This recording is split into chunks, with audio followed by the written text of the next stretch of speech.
Rick from CNC Chargers. We're on the Carver 396 Guilty Pleasure. Okay. This is the electrical. If we do, we'll probably leave the generator on only because it kind of helps people sleep. You know what I mean? Sure. The noise of it. Yeah, with the air conditioning. You can Yes. use the air conditioning. Sure. Okay, Either or. fine. All right. So, these are exhaust fans for the forward head and aft head.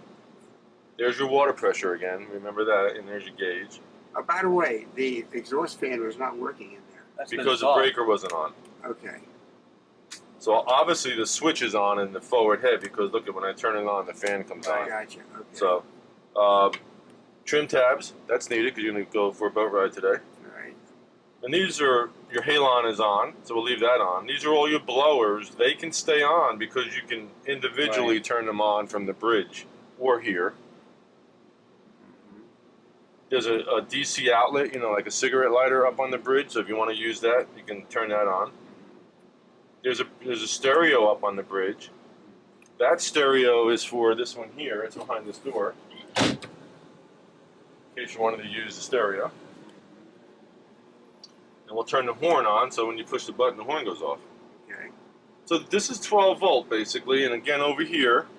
Excuse me, 1 second. Could you do this first panel again? Because this thing was on standby even though I was pressing record. What, this side here? Yeah, just that side. Yeah, which again, it's make sure these are your main breakers here, so make sure they're on. That gives you power throughout here.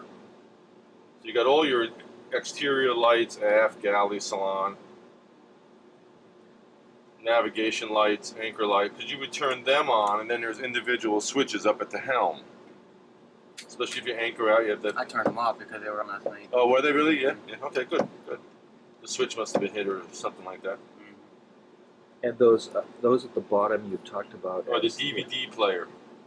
Okay, They're 12 volt, in case you wanted to watch the DVD. okay. We don't have any DVDs or there's some here to watch. No, No, that's okay. I don't think so. That's fine. A question. On our camera, we've got a little plug. I see you got some outlets in front of the TV. You can actually show the video. Yeah, you could if you had the RCA plugs with you. We have. Yeah, good. Yeah, sure. Okay. Let's see why you can. Okay. And this panel's here, Shure 1 and Shure 2.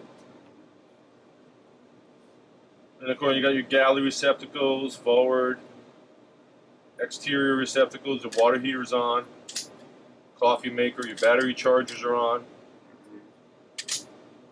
And then over here you got your salon receptacles, the aft receptacles, the microwave. You guys are going to cook on the electric range. There you go, turn that on. There is a central vacuum system if you need it. Because you want to vacuum up and plug it in the hose for those breakers. And here's your refrigerator freezer, so that's the important one there to make sure that's Now on. the ice maker is the one up on the bridge. Right, and it's inoperable right now. It doesn't work. It doesn't work yet. So we can turn that off. Now, when you guys are leaving the shore power, Yeah. which means you're going to unplug the shore power, Right. start the generator, this is what you do. I want you to turn off all the air conditioners. That breaker and that breaker. Everything on the left. Right? So everything is off. Yeah. Then you can unplug your power cord and away you go. You come to your new dock, you plug in your power cords, Flip it back on. turn on your master breakers, and then turn on your air conditioners. Right. These can all stay on because it's not going to hurt anything. The reason why we do that is so we don't power surge You the don't air wanna conditioners. have it. Right. Yeah. And then if you're going to start the generator,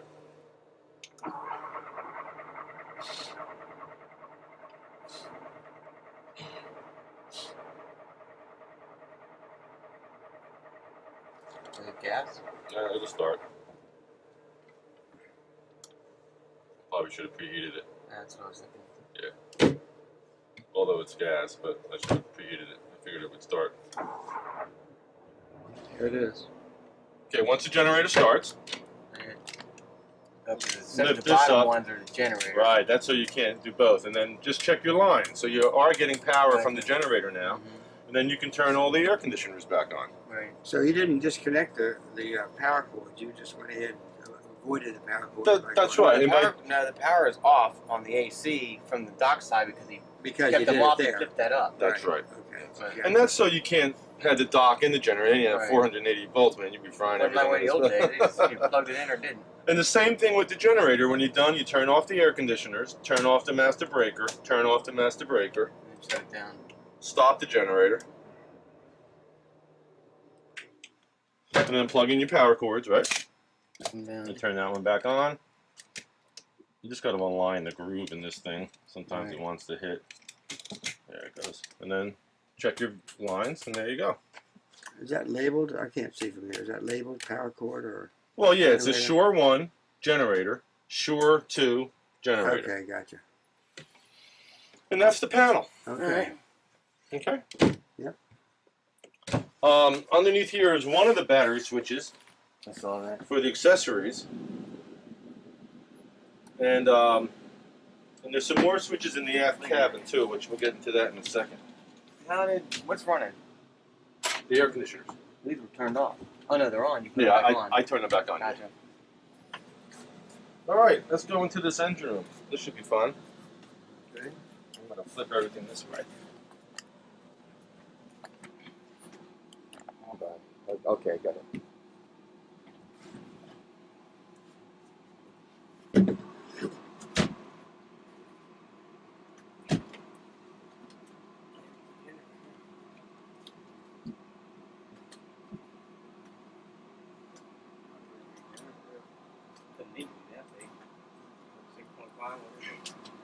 It probably is a 6, or it could even be an 8, actually. A Kohler. They use a Ford engine on a Kohler generator. All right, a few things around here. There's a battery switch for the bow thruster. All right, right there. Okay. So is that left on or is that off? What? That battery switch for the thruster. You That's leave it left on all the time. Okay. But leave you it know, on. if you ever smell wires burning, you know, something hot, you know, the first thing that you should do is turn off the battery switch. Sure. So you have that there. Now this generator sucks up seawater, as you know, to cool it. But it also has an antifreeze side of it, you know, which is this heat exchanger here. Right. So I just want you to visually inspect this bottle every day. As long as there's coolant in it, Gotcha. you don't have to open up that. You know, generators, when they're running, if they lose oil pressure or overheat, they shut themselves off. Right. Engines don't. Alarms go off. Actually, my boat engine does. It actually shuts off When automatically. it brings it down to 2,200 RPMs. No.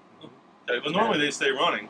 They run, but it brings it all the way down to Oh, it does 2,200. it to slow it down. How about that? So, so these engines you have to shut off if the alarms do go off. Right. Now these engines are strictly raw water cooled. Okay. There's not a freshwater side to them. Interesting. I know. Buy a boat like this, the whole freshwater cooled in there. I'm not a big fan of that. Yeah, these engines are not going to last very long. It's really sad. I'm gonna get deep in this thing. It's really sad. It really is that they're not freshwater cooled. They freshwater cooled the generator. Why don't you do It's the hard engine? boat to sell. You know, It'd be very hard to diesel sell. on, you know. Yeah, you bet. You bet. You're not going to get the life out of them. Right. You know, they're Volvos, which are okay. You know what I mean? But What was that? um, 325? yeah, it's on 375, I think. 375. So you don't have to check coolant, Okay. but you know, if you do have to check the oil, we put some oil absorbs down in here so you can pull out your dipsticks. And that's the full, Okay. right? And that's the Right. ad. Is that a little bit dirty in your opinion? Oh yeah. So you know, you take it out and wipe, and then check it again. You can see it's at the full mark, and it Right. really should be there. I mean, Right. it's- Yeah. it's engine, yeah, unless they leak them. Uh-huh. So you know, we put oil absorbs underneath the engine, so you can visually inspect those if you want. If you see a bunch of oil in them, I would check the oil. You know, otherwise check the oil every 2 or 3 days. And these engines aren't Do burning. y'all check the sea strainers ever? Oh yeah, we do them after every charter. Right. Off the subject, but I just thought about it. Is there a decent flashlight aboard? Yeah, right here. There's 2 of these. That's going to be ours. There's 2 of these. Yeah. They're up there. Okay. This is the strainer for the air conditioning. Okay. Okay, so you know, there's your sea cock, and there's your strainer, and there's the pump. You know, these things need to suck water constantly. So if they don't suck water, they shut themselves off. Okay. So then I go turn them back on, see if they're pumping water overboard. If not, they need to close the sea cock and check the strainer. You know, those freaking sea nose, they're terrible. Uh-huh. Sucking those things up left and And right. the strainers The strainers for the engines are right there. right. Right. There's one there, and there's one over there. What? Like, you got like one down there? You don't used to. Yeah. I mean, and you really don't have to check them during the charter unless the engine overheated. Right. Or it starts heating up. Yeah, that's right. If it heats up, then you would wonder Yeah. why. We know we're not low on coolant Yeah. because there isn't any. Back up a little bit and see if that Yeah, basically that's what I do too. Yeah. But we clean all the strainers after every charter, so they're as clean as can be, except for what you ran last night. As far as sucking up the Right. sucking up the air conditioning. And then these are dripless stuffing boxes. Oh yeah. Okay, see in there. I just had one put on I my never drip. heard of that. Yeah, these are really nice. These are they got pros and cons on those. I still have mine drip though. And you got They can heat up. they can heat up, and the O-rings go bad, and that's Right. what I let creates mine them. Yeah, drip. they're a pain. That's the only negative about them. I let it. I run it, and I let my kids run it, and then I'll touch it to where I feel it's comfortable, and I leave the drip at that point. Cause they'll heat up big time.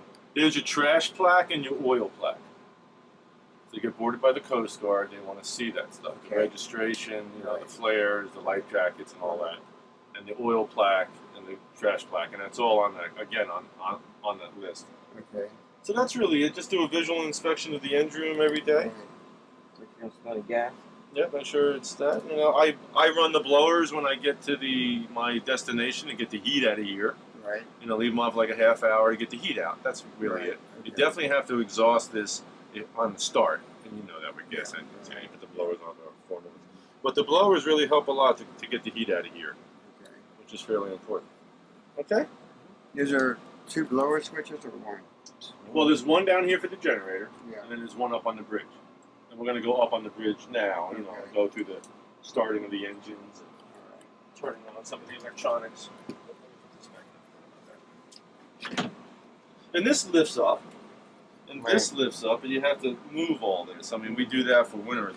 This is portable, this thing here? Well, I don't know. I guess we have to unscrew it. That makes it portable. Well, I would be calling you, I guess. Yeah, you don't have to lift up the other hatches. You just need to lift up. I mean, you don't even have to lift up this hatch. I just do that to show you what's basically down there. Gotcha. But if you need, you want to crawl around in there.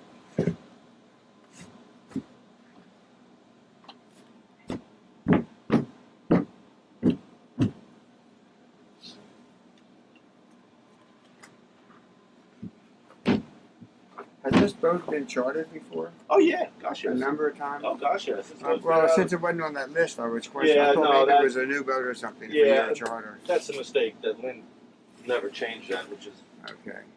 this boat's been out about I would say about 5-6 times. Okay, good. Owner uses it quite often. It's in perfect shape. It's in good shape. Yeah, I it mean, as is. far as the No, it's in good shape. It's the woodwork is nice. it needs new canvas on the bridge. That's coming up soon. You can see that. The boats are just never end.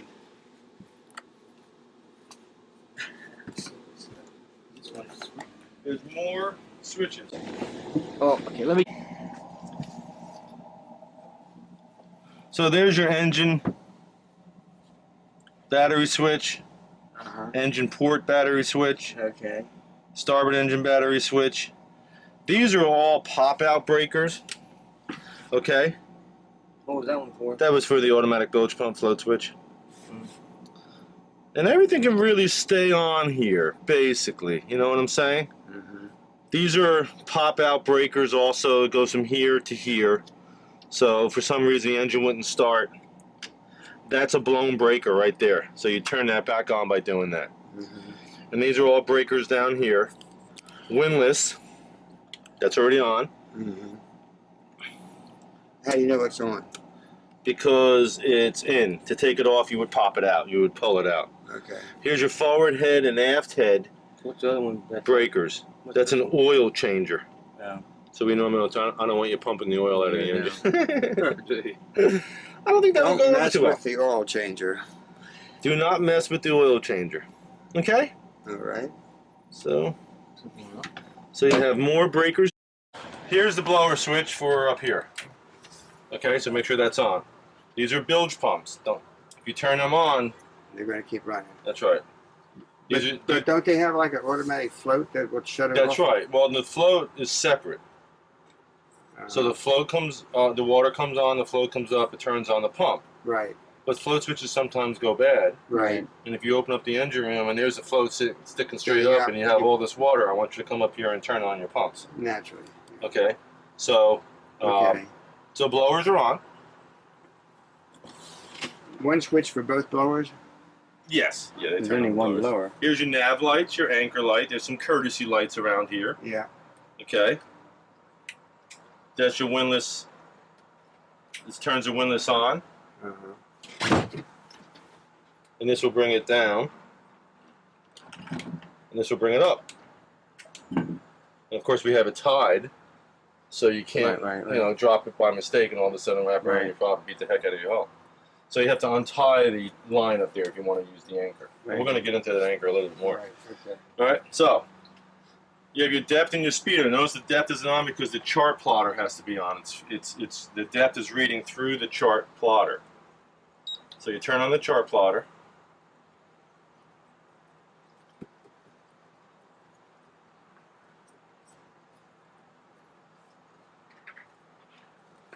And there's the disclaimer from the lawyers Yeah. saying that you can't use this for navigation. But so you have to hit continue in order to say yes. Now, so right up here. This will range in and out. Right now we're on 3 miles. See? Right now we're on 1.5 miles. And right now we're on 3/4. So sometimes the chart does not read on 3/4, depending on where you are. So there's your smallest scale as far as in this marina. If you hit find ship, what that does is that it centers the boat on the screen. Okay, so we're gonna come out of this slip, and we're gonna come out. We're gonna go around through the marina. We're gonna go into this north channel of the Kent Narrows. This black line you see there. See that black line? Yeah. That's your course over ground vector. What's nice about that,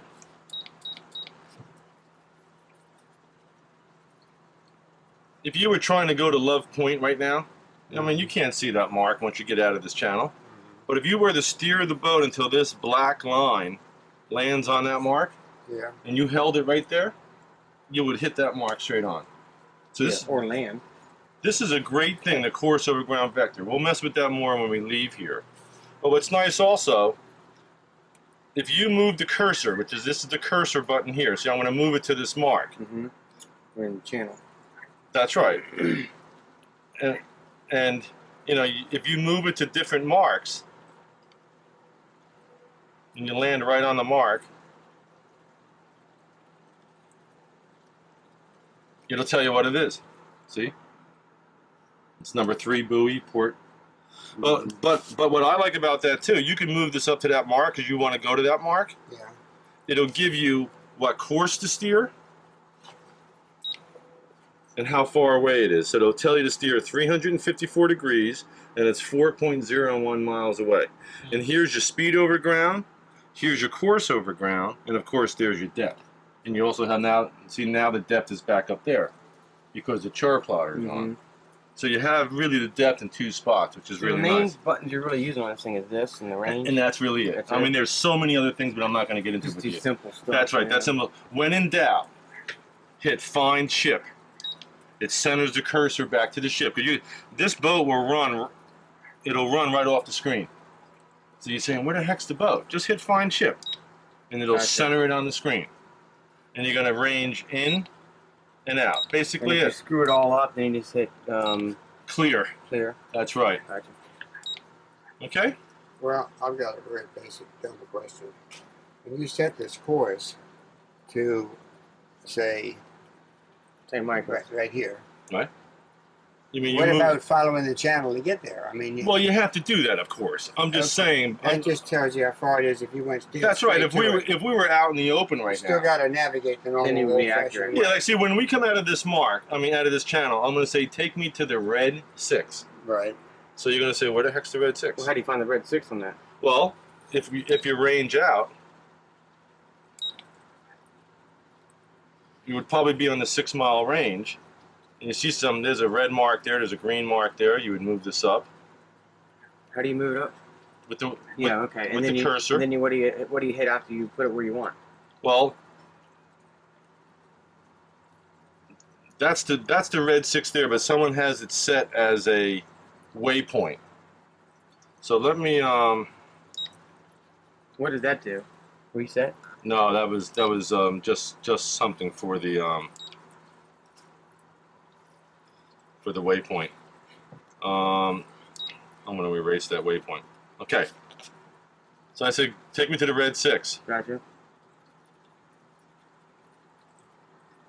And what did you hit it automatically does it? You put it right on top of the marker. You got to mess around a little bit and look what it is. Number 6, buoy, Right. starboard, pillar. It tells you exactly what it is. And look it. You want to see if you hit clear, it'll give you the course to steer, which is due north, and it's 2.14 nautical miles away. From the moment we come out of this marker, that's where you're going to steer to go to. So that's where the chart plotter comes in handy. Mm-hmm. You also have the chart book. You know that big chart. I So see you know what number you want. So I saw it in the aft cabin there next to Right, the bag. yeah. Let's get that up here and get to the page that we have to go to. Mm-hmm. So this is just an aid to navigation. This assists you in helping you to navigate. The chart book is the most important one. But what's nice, it'll also give you speed over ground.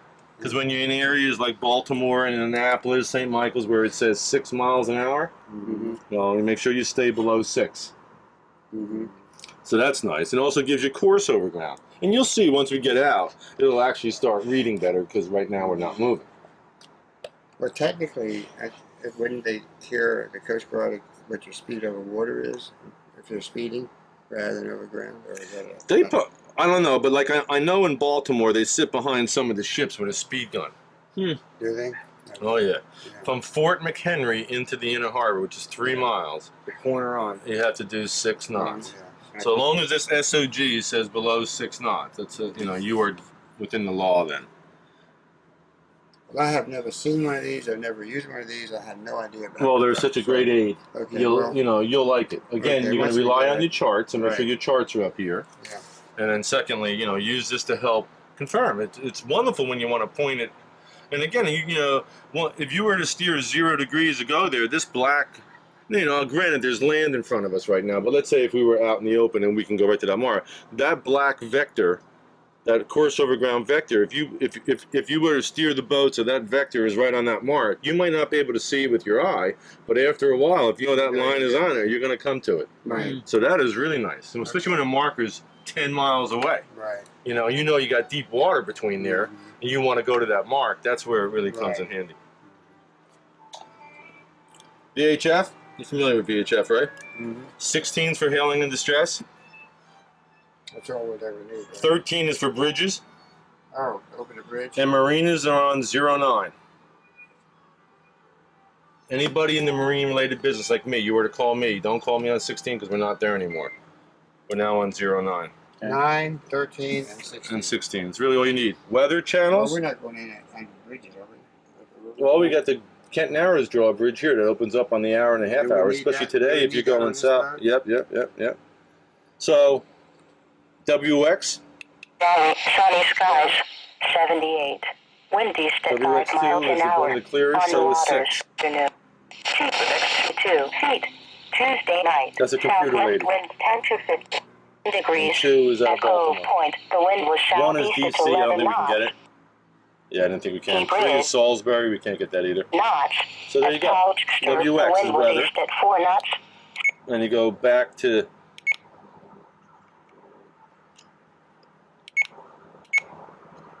back to 16. 16 is what you normally stay on because that's a hailing channel. You want to hail another boat. You want to hail the Coast Guard and stuff like that. Now, do you have to use a call number? No more. They did away with those. Okay. Call signs are no longer there. All right. All right, starting of the engines. The blowers have been on for like 4 minutes.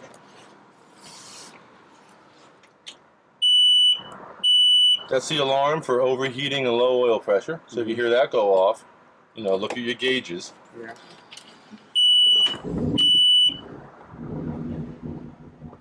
Pushing the red button, Using the visual.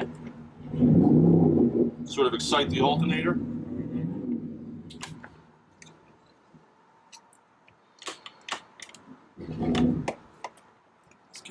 fuel.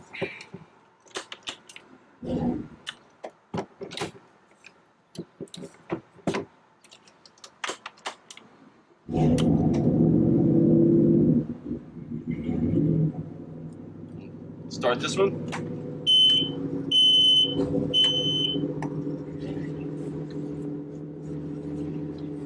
You know, here you got. RPM gauge is not working. Yeah, I don't know why it's doing that. It's wild.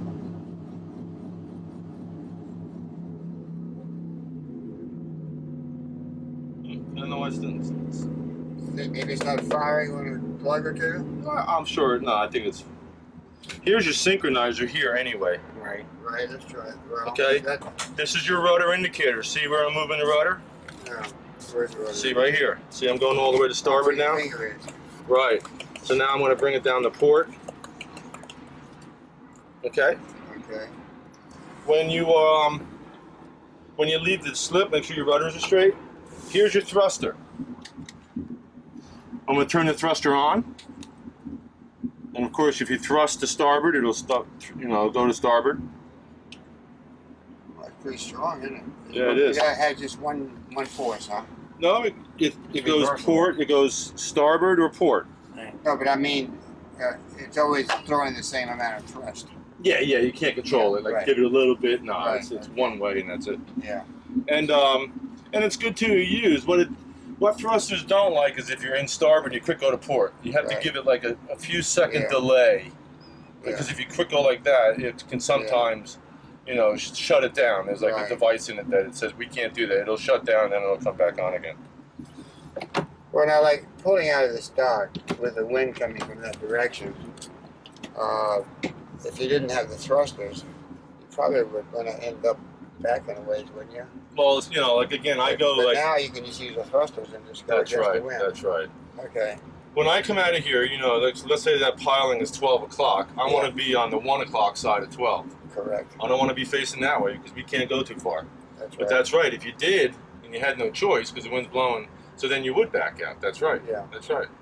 But with the thruster, it's nice because you can come up, neutral, come up, neutral, and you can see it's taking us out of the slip. Right. And then as soon as that swim platform is clear, which you can't see, so you need your crew to help you to say, okay, we're clear of the pilings. Now you can start the turning. Okay. So you can do this if you want, and help with the thruster. I mean, you sort of need 3 hands then, but Well, you just do the thruster is not automatic. Gotcha. yeah, you got to manually push it to make it work, right? Right. So, all these dock lines go with us. The fenders come on board before we leave. Okay. Okay. Let's take a lap around the deck because we're going to be leaving the docks, right? You guys are ready to roll? Yeah. Yeah. Okay, cool. Let's take a lap around the deck.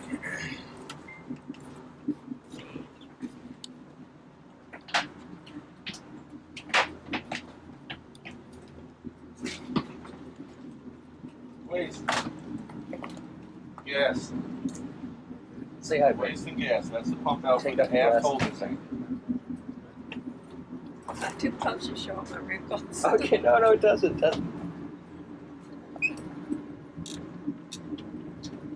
Use your water fill I have no makeup on. and your waste. You look great. With the photo, they're all marked.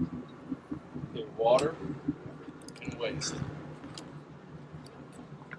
Now, when you enter the marinas nowadays, do they do that for you, or do you? Well, you would. hand it? How would you put them in? They help you. Okay. And when they do, you throw them a tip or something like that because they're coming on board and pumping.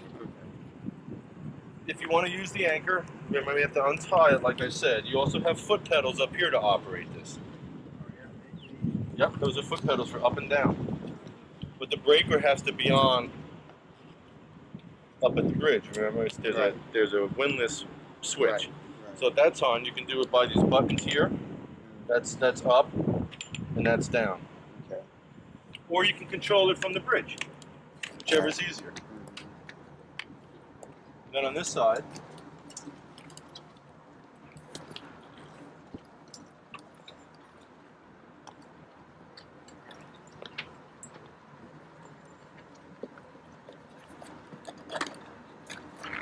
and this is your other port fuel thing. Gas, of course. Put it up with these on. I want to go on the other side. Each side.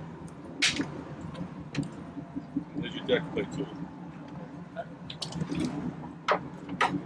This is for the windlass. Because you know, if you saw on the top of the windlass, there was a spot to put this in. Because you can ease off on the windlass for free falling.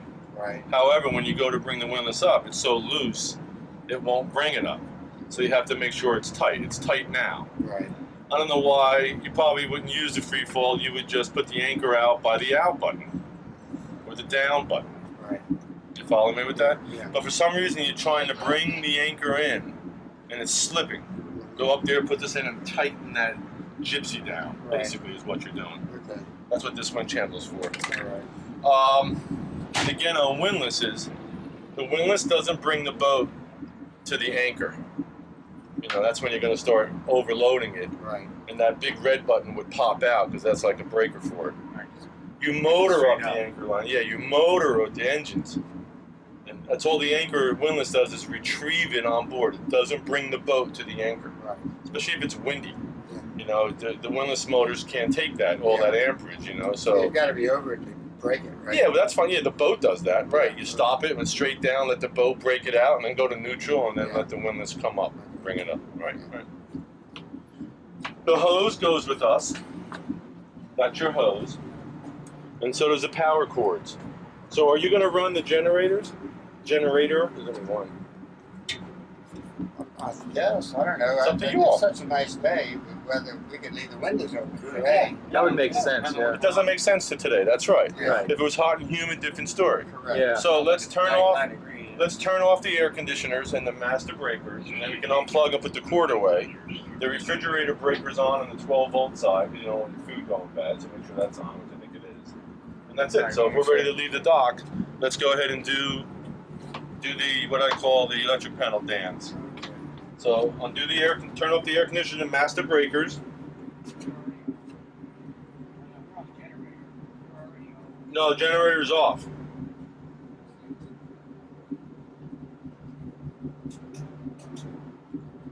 Turn off the master breakers. The ones up top are off.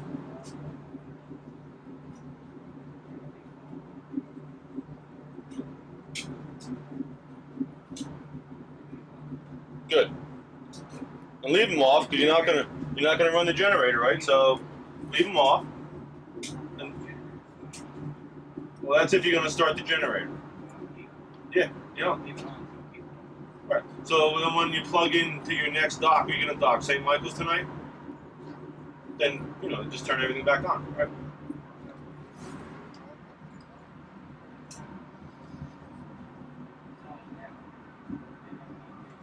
And the refrigerator breaker should be on. So now your refrigerator's running. It's drawing power. It's drawing power. Right. But however, Michael, just review what you just did, and we'll put it on the camera. Sure. All I did is turn off the refrigerator. This is the AC, so I turned that off, Uh-huh. and then I turned the DC refrigerator on. Okay. So it's And run what off. about the other stuff? Did you do anything else? I didn't do anything; it was already off. Okay. I just switched this from Let's see if we get it on this I side. switched this from the cord to the generator side. Okay, That's all I did. great, thanks. Then I turned off all the air conditioning units. Where's the cord to the generator side? What did you do? This makes it cord side, Okay, and that's the opposite generator and then side. just generator side. AC power, and what you say below that? It That's doesn't- all AC power. It doesn't say anything about cord side, but you just the opposite side. Well, it does. It Okay. says power available, Yeah, power available. yeah. This is the gen. Oh, so we're purely on the cord side. We're going to disconnect that. Is that what you're saying? We're on the generator side. We are. Mm-hmm. Okay, so you're gonna put it back to where you want everything. I went on the generator side. We're leaving. Okay, We're gonna, fine. I thought we were going to turn the generator off. The generator is off. The generator is already off, but if Okay. we want to use a generator, then it's already hooked up. we decided not to use air conditioning though, right? Well, you can if you want later. Yeah.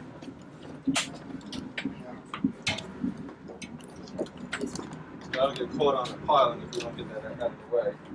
I don't know if there's any fenders over on that side, are there?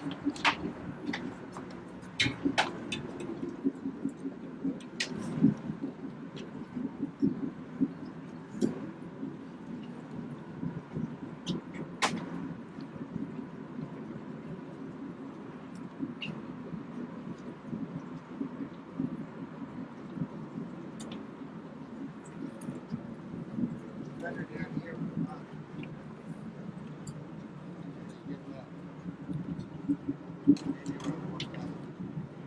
I need it. About plenty to get through. See if you put it on the other Okay. side.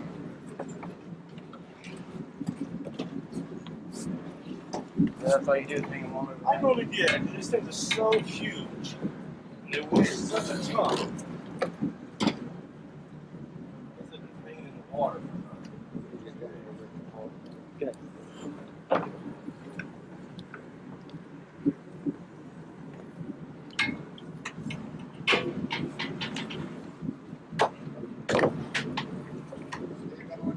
Yeah, Pete, I don't think they're going to go anywhere. You know what I mean? You know, just keep an eye on them as you go about, so you make sure they're not hanging in the water. But it's either that, because they're so heavy. You know, it's either We're not that. coming back to this slip, right? No, We're gonna take the slip. we're going to take the hose and all the lines with us. That's correct. We put the hose in here, and you got spare dock lines in here, if needed. And this is just to take that hose.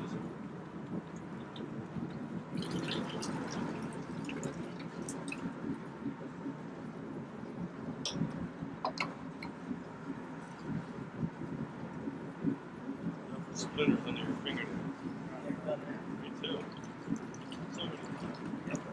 One time I had to go to the doctor because it jammed right up in here. And then I thought, well, the only way I'm going to be able to get it out something like that is so I can snap it and try to pull out. So I went to the doctor's and he's like, took an x-ray, there's nothing there. So yeah, there is. And then the nurse, I had to know the nurse goes, trust me, you will be here if there wasn't something there. So he started cutting slowly and slowly. Finally, he pulled out half an inch. Yeah, man, that's dangerous. You can't see it when it's pressure treated on the x-ray. How about that? Okay, who's going to operate the helm? Okay, once you get up there, and we'll,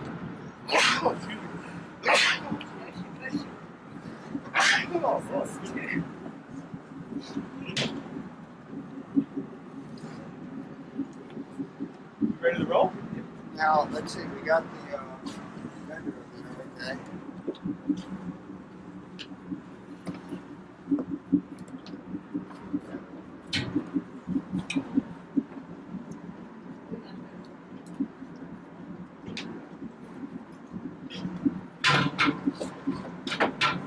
All that big.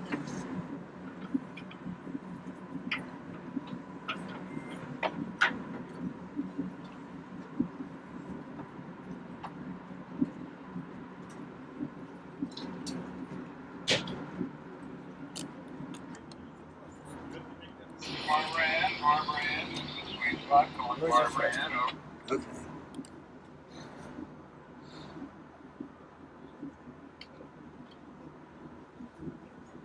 Ready for There's still one dock line on. Where are you? 2 dock lines. Okay.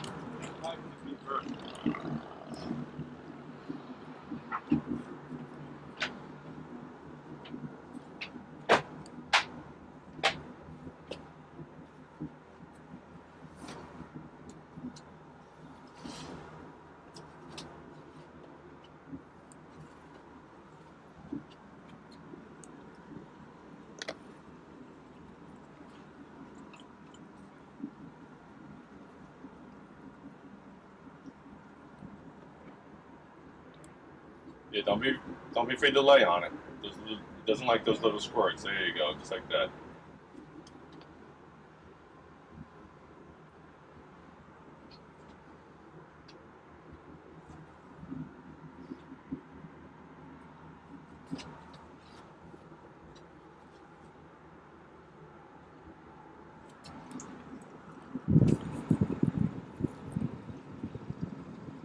Let me stick in that corner in case you need me. Excuse me. Go ahead. Well, but I never liked the single. I've always had both, and I would just keep it in neutral and use everything just for the thing. That's right. You That's know, right. but that's okay. It's ooh, gosh. Where it is. We're gonna go to the left. Okay.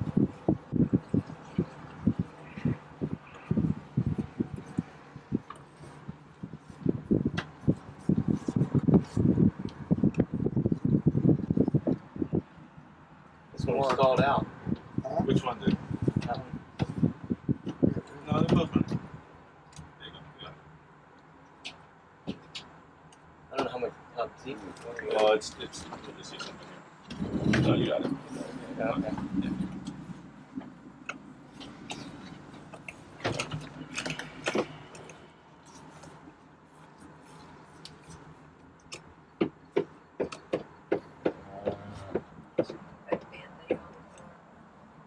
Just keep it slow until you get in safe. I'm just trying to get some speed so I got control.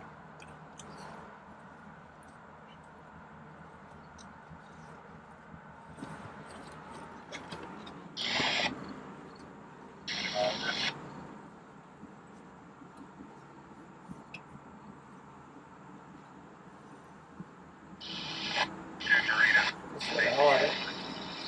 Well, it helps a little bit there, but not too much Yeah, underway. right. It's more like it's a dock. Right. And again, you got that rudder indicator, so don't be afraid to look at Nobody that. here, and there's nobody down here. Nobody down. So go a little bit faster, maybe. I would, because you would probably want a little bit more steerage, right? Yep. You just don't want to do like a wake in here. People will be running out of their boats and yelling at you and pointing fingers at you. Slow down! Then I'm going to stay in a position to put it.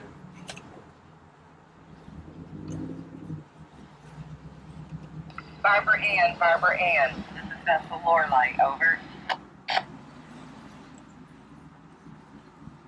It's nice in here. Everybody got that road along the channel. 69. Yeah, there is a fine spot there where it wants to jump back, doesn't it? We got like a 600, bit of a pain, 600 RPM. A bit of a pain.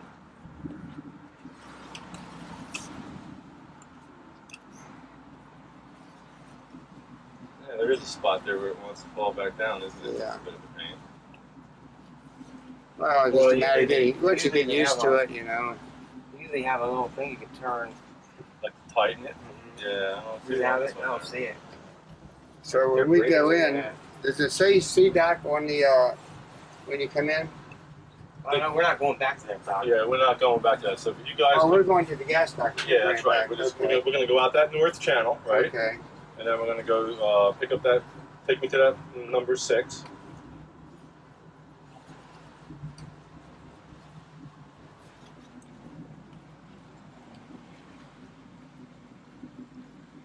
We're in the middle.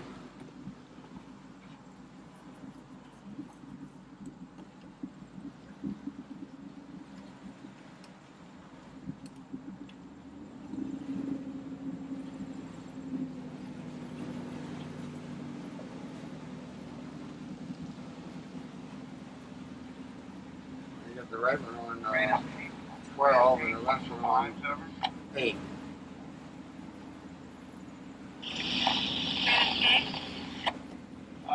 Six line over. 69. Just because if I put it in the 8, it wants to Yeah. go back down the line. It's not gonna stay there. After hours, switching Andrew 7-2. 7-2.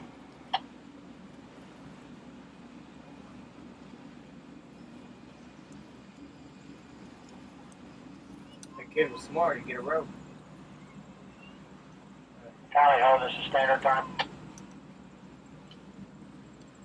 You want me to keep recording, Pete? Oh, no, not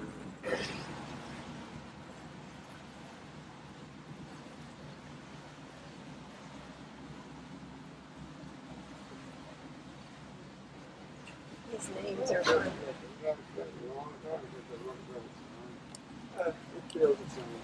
Gentlemen. We're busy right now. I was getting ready to go under the bridge as soon as So I do we have sailed. to take that one? We have to wait for the sailboat? Yeah, this engine stalled. Stalled again.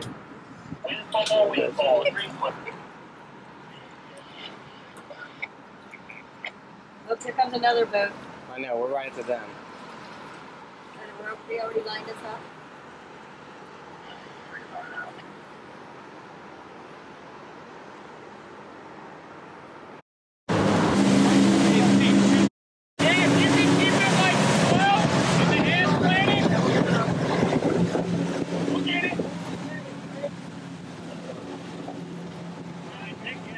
Where's he going to go? In the back? He's going to go to the back? Where's he going?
Which is just south of the Route 50 bridge, and we're going to head basically about 185 degrees down to St. Michael's, which is right there. I can't tell whether we can see this or not with the camera, but that's where we're heading. It's not too far.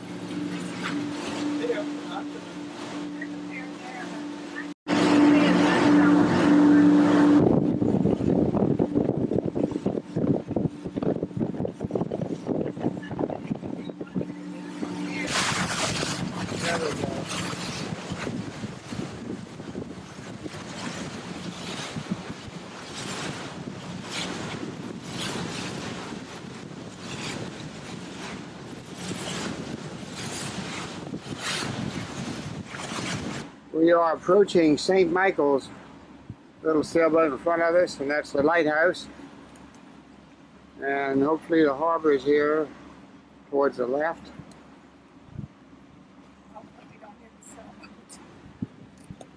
Did you call ahead about? Who's the restaurant you're supposed to look for? Look at all these condominiums. Oh, let's look at that. I see a thing I'm looking through here, but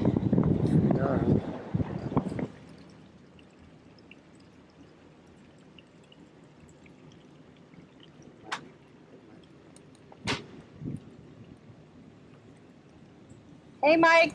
What?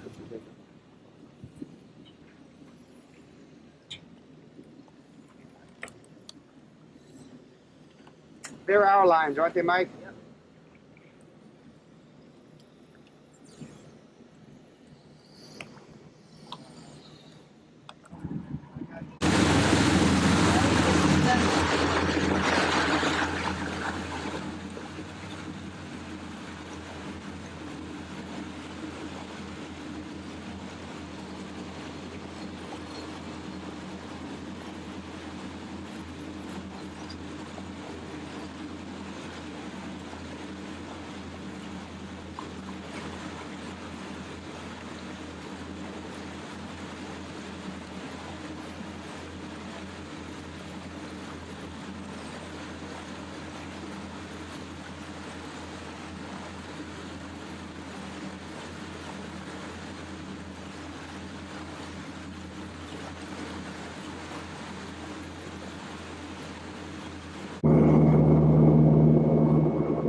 got you too.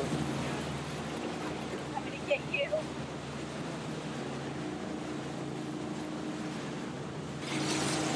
What are those boats out there? My best friend Linda, she fasts all the time. She doesn't eat much. She's skinny. But God, you know I love. There's the South River. We're now in Shelby Bay, and then we're going to take a left and cruise the South River. And from there, this evening we're attempting to go to Annapolis. I see Betty up there.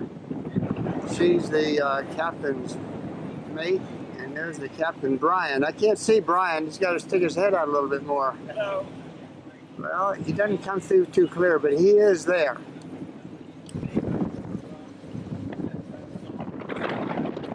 Okay, this is an area between Mayo Point and Brewer Point. These houses look to be, to me, relatively new. I don't remember seeing them before. This is the point itself. Okay, Brian, you can make a hard right. Turn around and go out. There's a duck line over there. We don't want to hit that. Yeah. Okay, straight ahead, which we can barely see between the sailboat and land, is Harness Creek. That's a nice, deep area, secluded, that over the years we've anchored out there a number of times.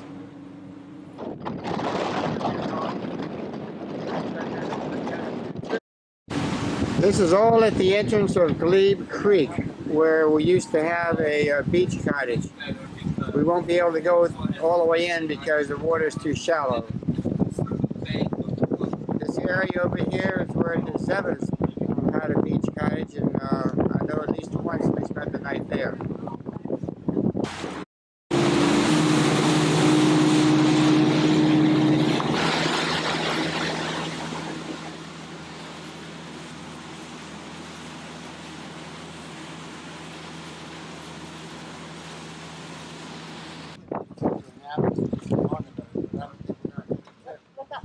Oh, okay. Give me a nice wave, Pete.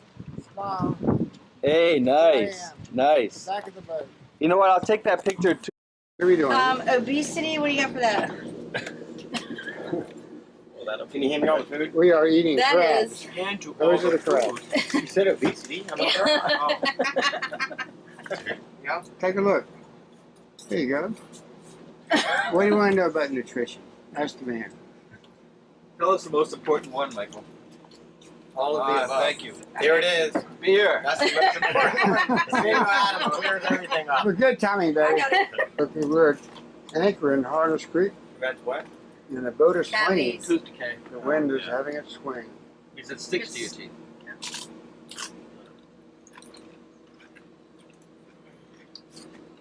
Good looking lady. She could give a great Amy foot again. massage. My feet have been saying. Well, we're trying to get the Thomas Point Lighthouse, but it's just a little bit rough out here, and the boat won't stand still, so it's out there somewhere. And here's a couple of container ships. There's Mike and Cindy. Yeah. We are on our way to Annapolis. It's a little bit windy.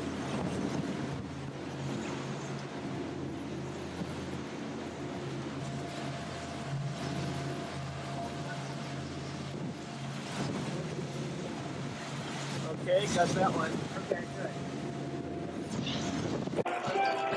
This is Annapolis Harbor.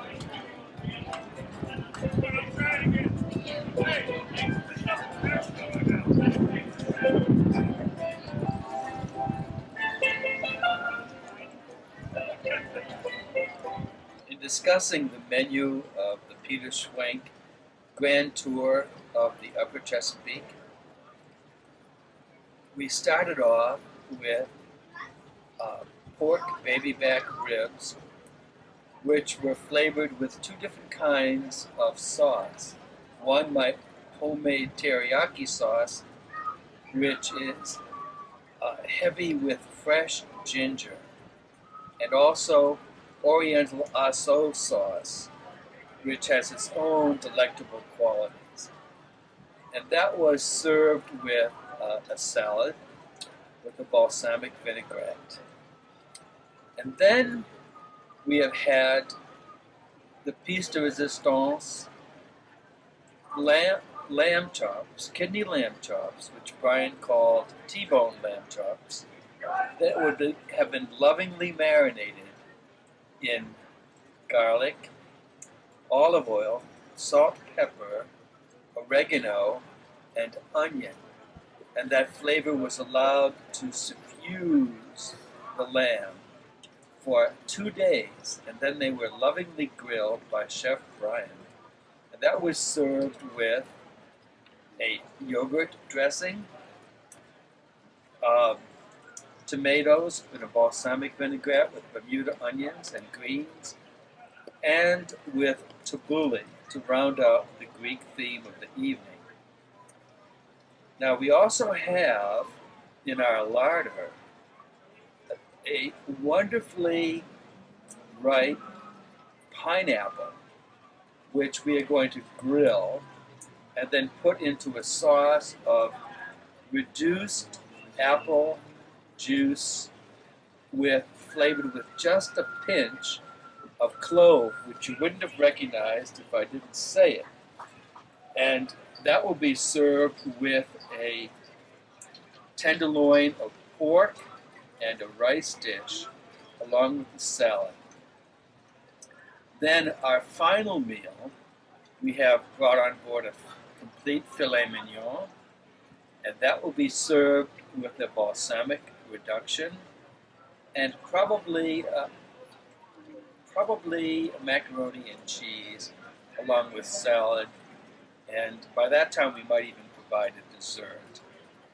For breakfast, we've been eating these magnificent muffins that I procured on a special trip to no less than Trader Joe's, and coffee that would wake up Christopher Columbus. And for lunch today, we had petite crab cakes with guacamole, and a special horseradish mustard sauce, along with salsa and chips. We've had copious amounts of all kinds of beverages, so we have been eating quite well on the Grand Tour. We're still in Annapolis.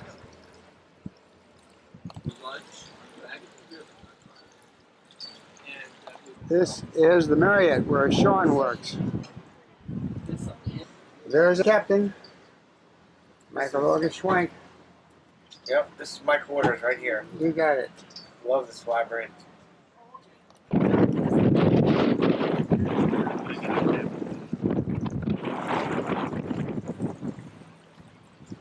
Don't forget those kayaks in that picture. Okay, got it. 1, 3, 1, 2, 3. In it. We're entering the Naval Academy. That was like 4 or Okay, 5 this is years the ago. Naval Academy overlooking Spa Creek.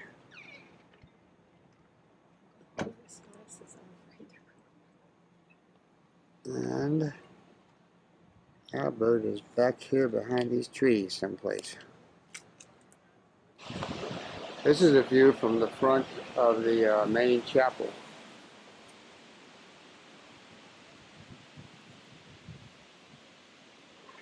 Okay, Cindy, you're on. Oh, I'm on.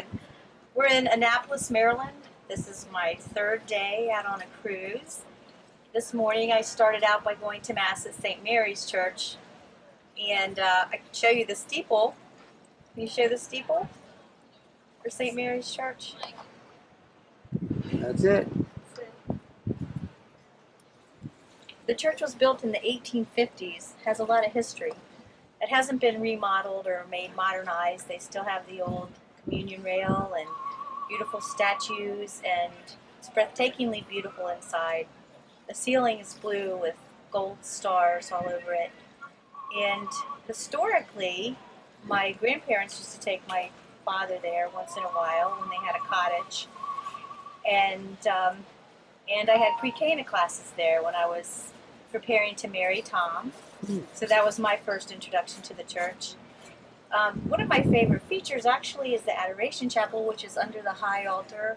It's arched like you're in a cave with a beautiful monstrance.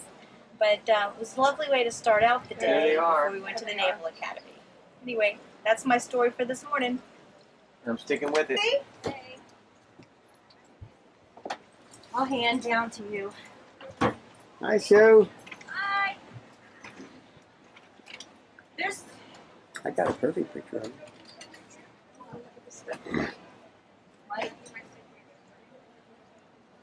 Let me take out first. Is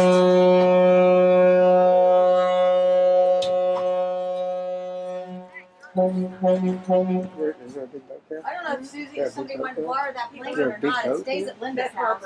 Thing is Yeah. Oh. You want to borrow it? But if That's the tour boat just going out. wow, that's great. We're gonna keep this blanket here because it's supposed to stay at Linda's house.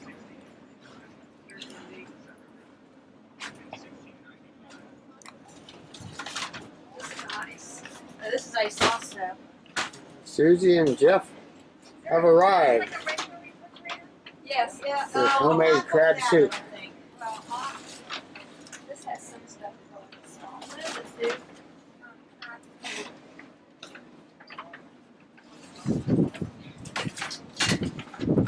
We can rearrange things maybe. We're gonna put the ice in the cooler. We can put the soup in the cooler, like you said.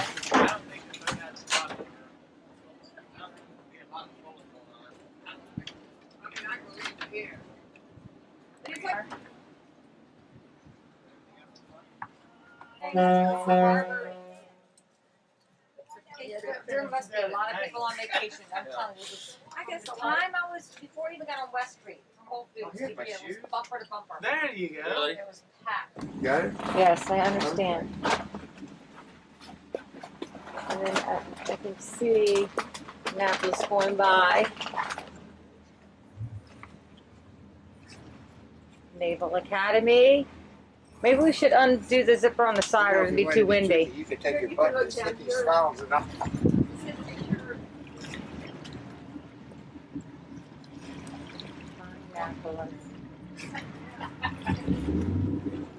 There's the Academy. Our beautiful view from the boat. Pretty.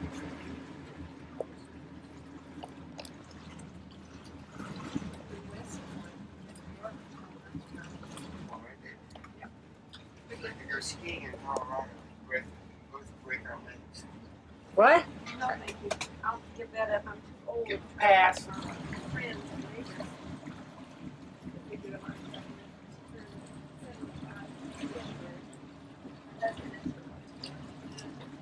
Step out of plane.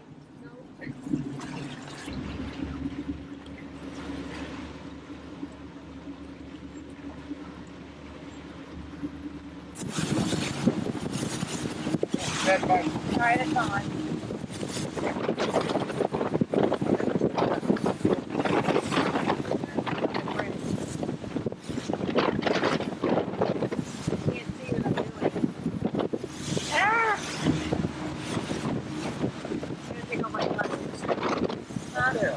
I did. I was trying to get other stuff. Is it upside down?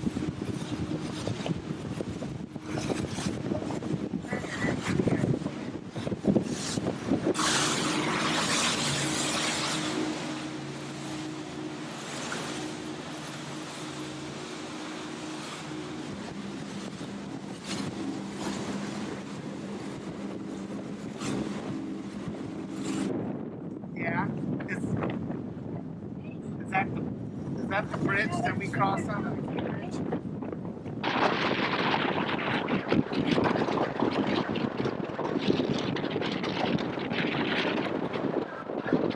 Okay, this is Fort McHenry, the birth of the Star Spangled Banner, War of 1812.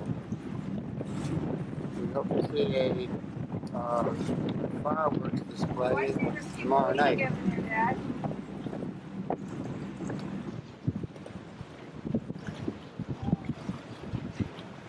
Can't see you. There you are. Gotcha. Okay.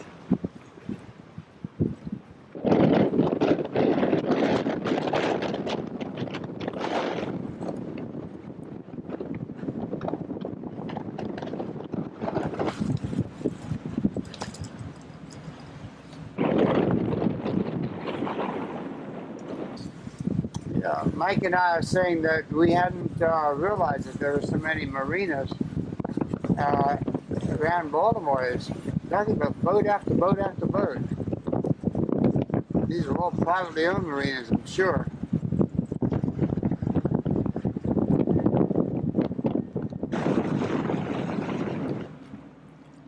And there is Linda Geischer's Leg Mason. Linda works for She them? owns that building. That's Dominic's Sugar Company. Domino. Domino, rather. Dominic's Pizza.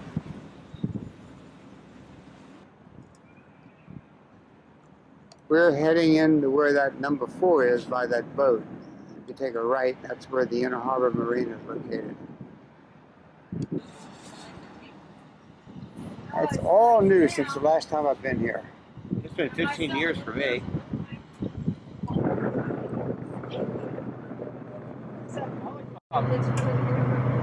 Oh yes, it is. That's Hard Rock. The stern side of the ship? No, that's it. It's got to be it. It's free there. Where?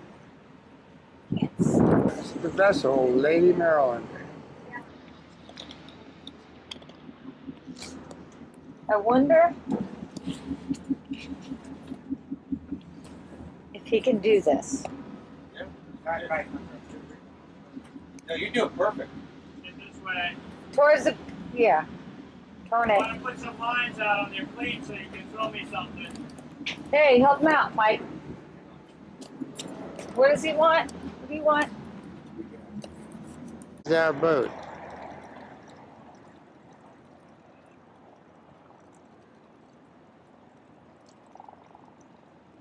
And beautiful Inner Harbor. And a good looking lady.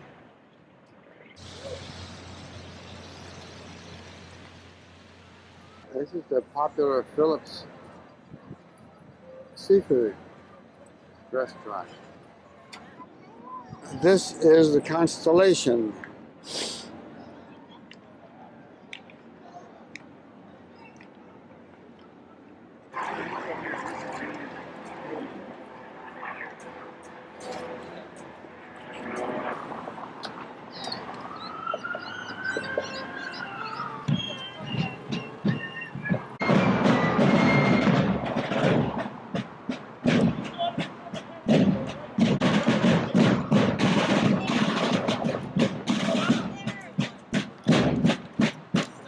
Looking great. Way to go.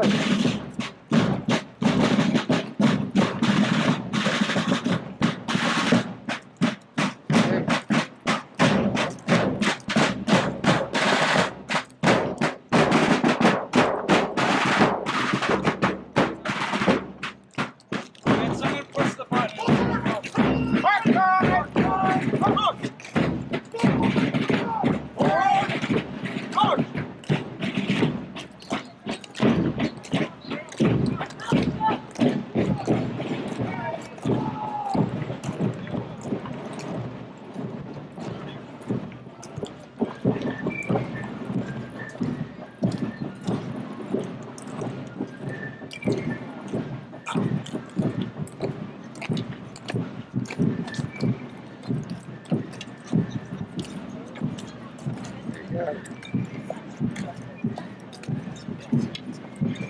Thank you.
We're having the dragon boat races for Catholic Charities.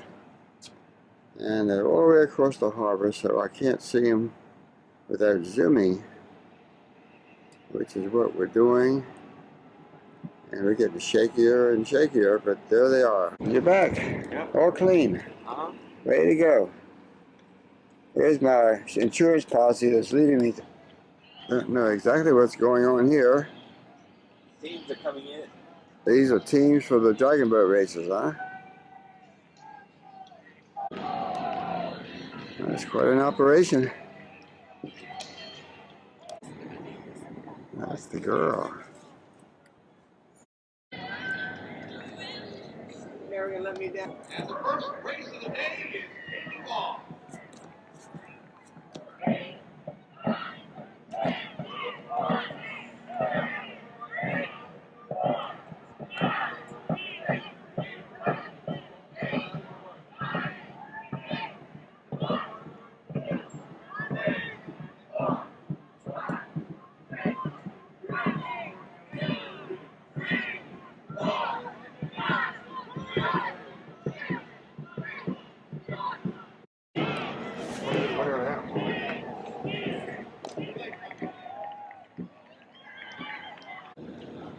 Taking a shower. Okay, the Piazzas have just arrived, and there's Michael. Hello. With his crew cut. Yep. Putting on some sunscreen, right? Yes. There we go. And there we have daughter Stacy. We just got here. She just got here. It's beautiful. Mother-in-law. Tony's taking a picture of you, Pops. Everybody calls me mother-in-law. I'm not their mother-in-law. Well, He's my other mother. I'm their wicked this stepmother. is Michael. Yes, you are. There's Mr. Piazza, Michael Hello. Piazza, and son Tony. That's not a good shot, though. Got to get on the other side. Is Tony? Well-behaved Tony. Yeah, we're at the Baltimore Inner Harbor right now with Poppy and Betty, having a good time. It's beautiful weather out here. 78 degrees, sunny, and go Notre Dame. And we got ice. And we got Ice. and rolls. Rolls. We got bread again. Yeah. Okay, that'll do it. Now? Okay. All right. There's Betty. Beautiful stepmom. That's right, with Stacy, my youngest daughter. Let's see. Let's get her a little closer here. Oh, yeah, I like that. Okay.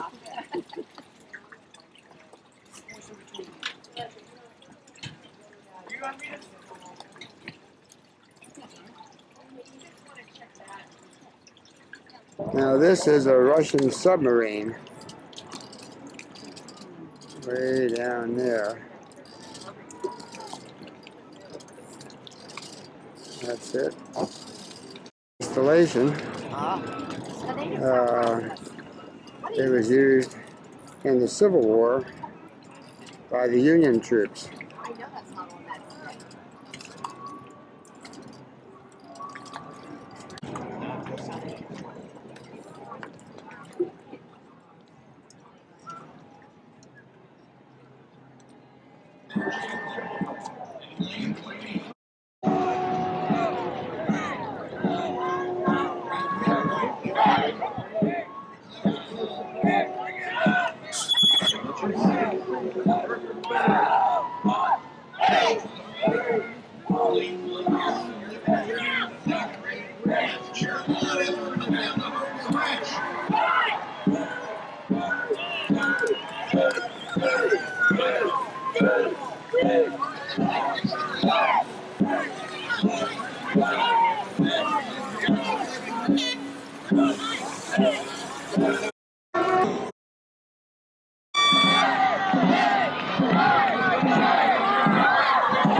No, I don't want anything. I don't want this. Okay, we're abandoning ship. It's it's 1:15, and the weather hasn't cleared, so we're going to let the captain bring it back tomorrow. And this is what we're doing, to put things away. Need a, you know what I need? Oh, Ziploc. Got stuff to do.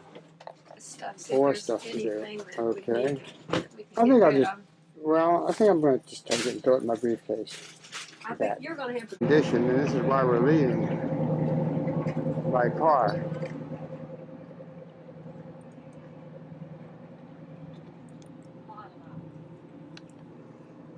That's the boat.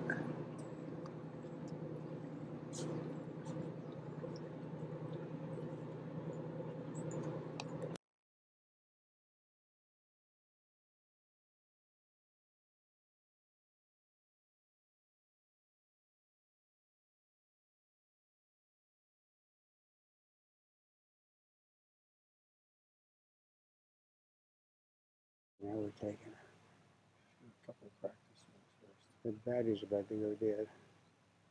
Should have charged it last night.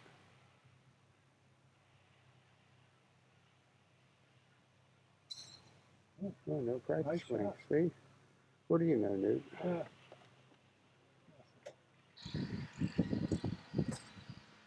Good shot.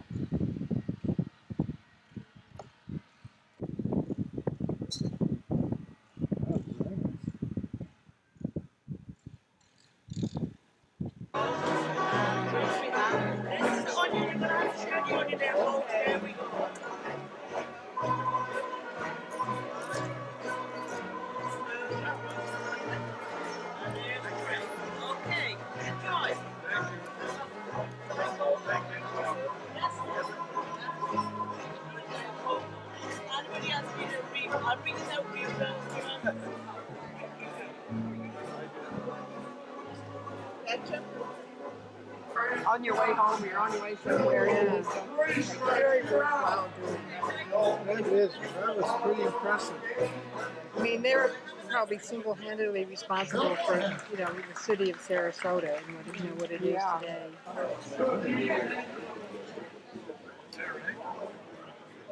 Okay. There's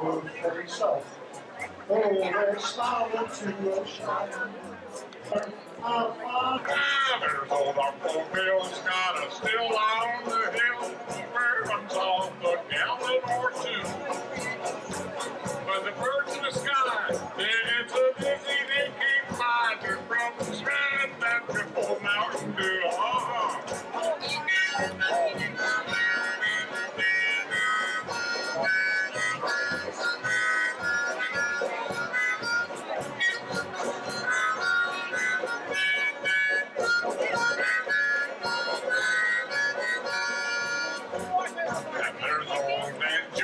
She got brand new perfume.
When the saints go marching in, now when the saints go marching in, I wanna be that number when she comes marching in.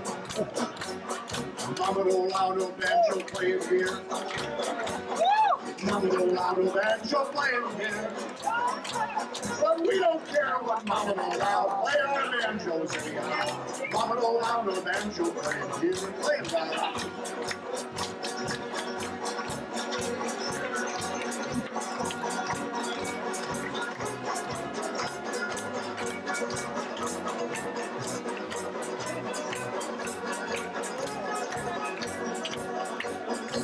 Lano solo banjos here. Oh yeah, Lano solo banjos here. Mike don't care what Mama don't allow. He play that banjo anyhow. Mike's gonna play some lead banjo here. Mike Correo, here.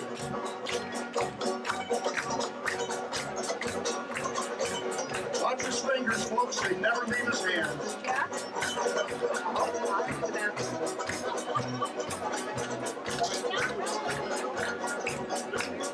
Mama don't allow no accordion playing here. Mama don't allow no accordion playing here. We don't care what Mama don't allow. Play that squeeze box anyhow. Mama don't allow no accordion playing here. Our boys on the stomach Steinway.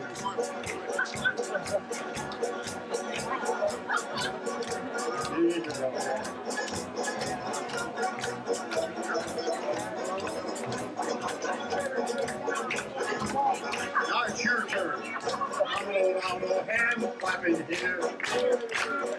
I'm no hand clapping here. Now we don't care what I'm allowed. Clap your hands. I'm so loud hand clapping here. Keep on the band once more. Oh yeah. Zone. If you're not that familiar with Florida's voting regulations, what a slow speed zone means here in Florida is while whatever the officer that just indicated. Now, also as we're getting started, I'll mention there's stuff haven, of course, but by and large, it's the way it was. And now it was Mrs. Palmer in the early 1900s that came to the mind.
That's up to you.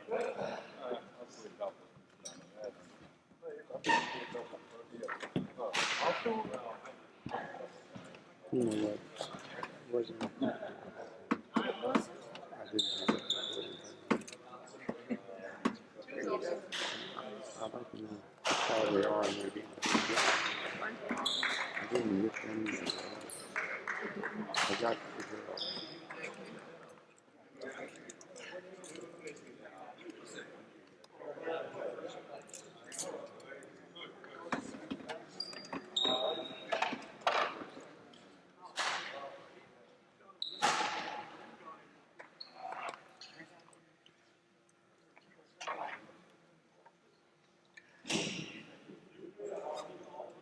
Court 2, women's singles, 65-69, Sally Durrett versus Linda Dillon. Court 2, Durrett, Dillon.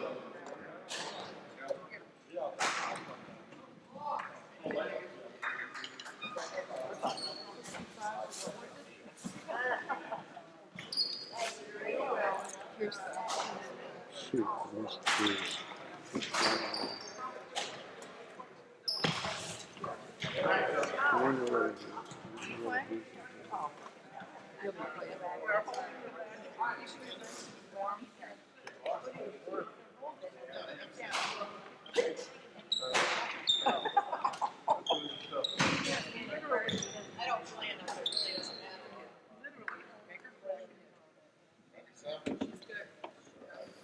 Glad you're my buddy. Oh no.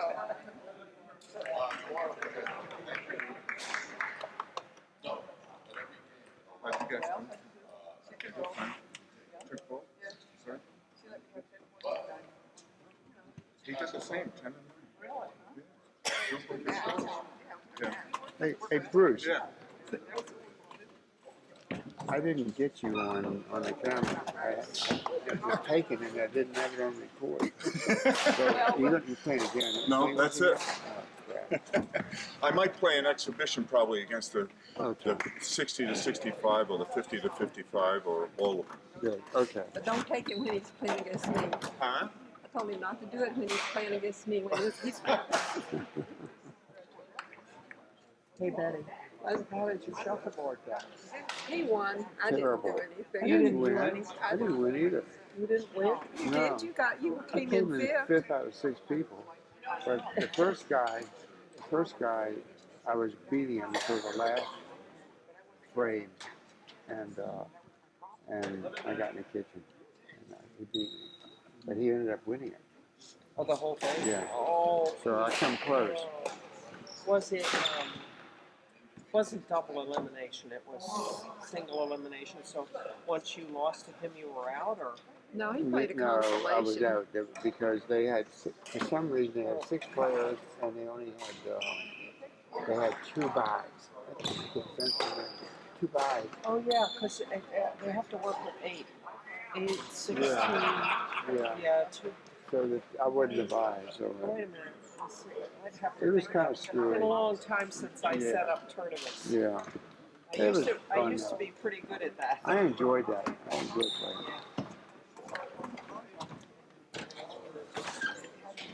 How you doing? Okay, so we'll put your name in here.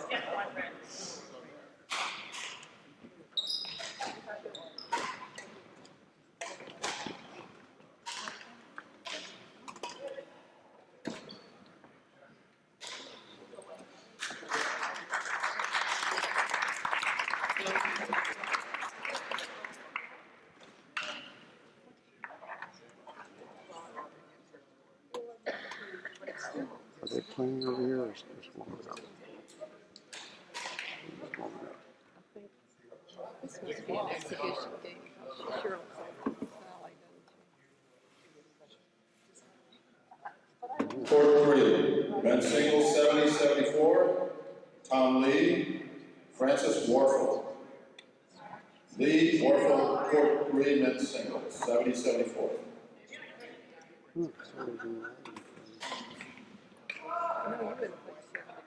Oh, that's right. You're right.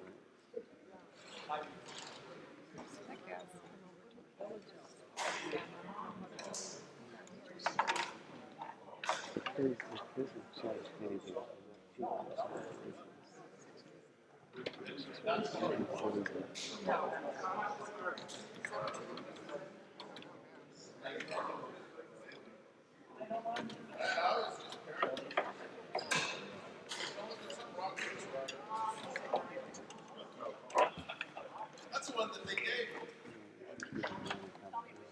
me.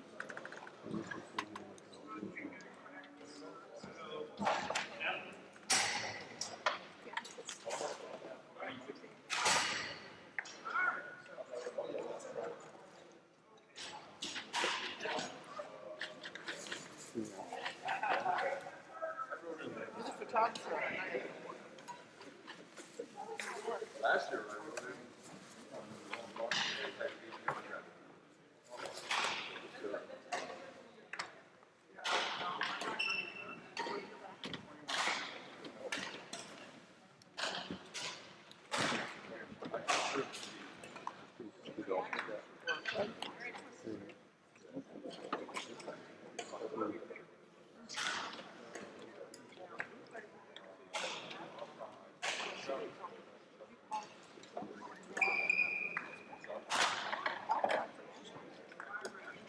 You didn't want that.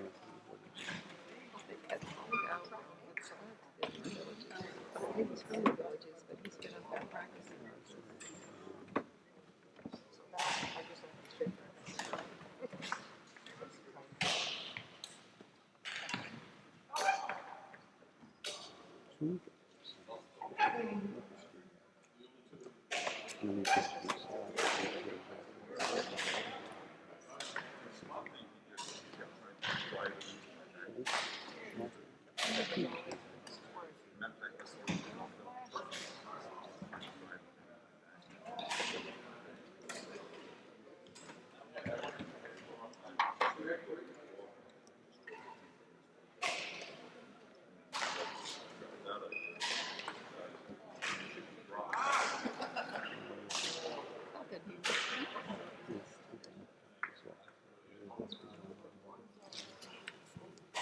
Well, your husband hasn't reminded me yet.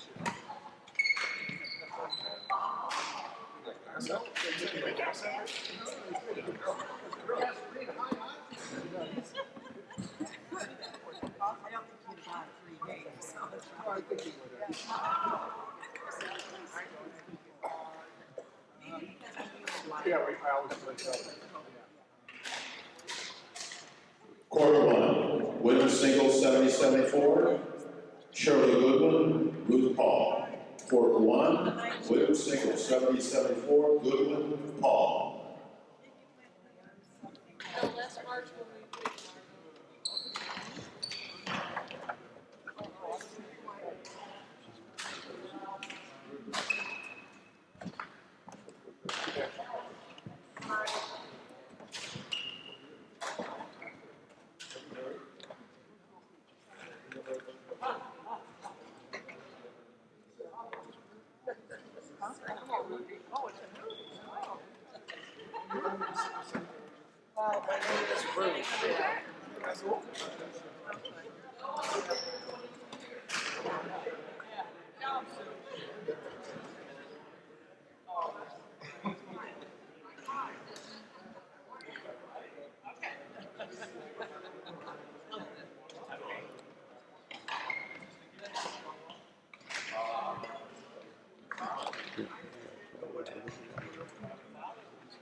Oh, yeah, no. No, it's, that's, oh, yeah, it's true. Right. I saw a lot of them on Saturday, and they would go to 3-on-3. They'd like to play 3 basketball. Spend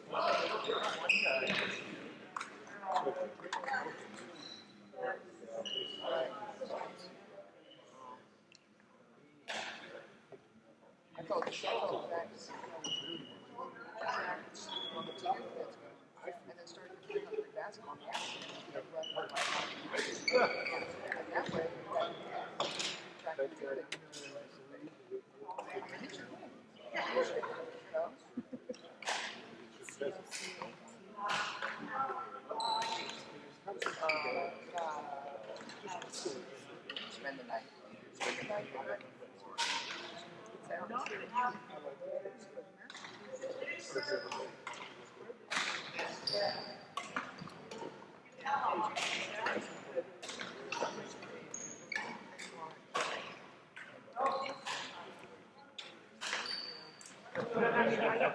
Well, you would go back and forth. Supposed to help your digestion.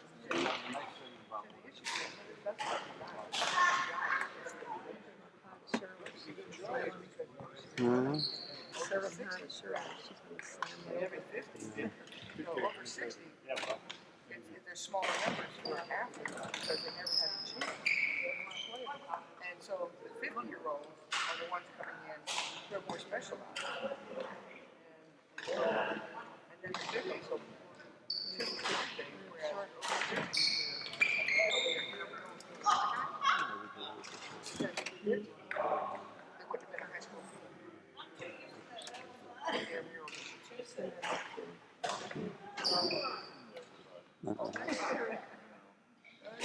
Smile with a bright. How many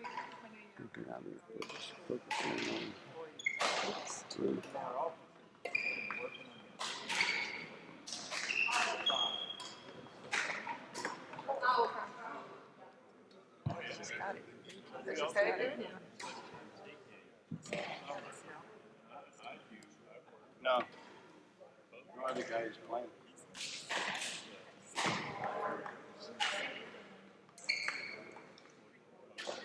Huh? Oh. You get a ticket for swimming?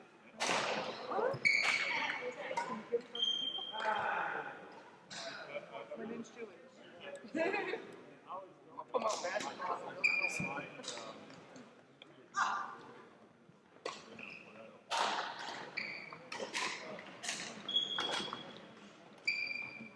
Boston. Oh, that's a tough one. Is it?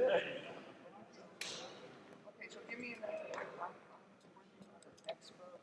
Singles once a year is not going to be good.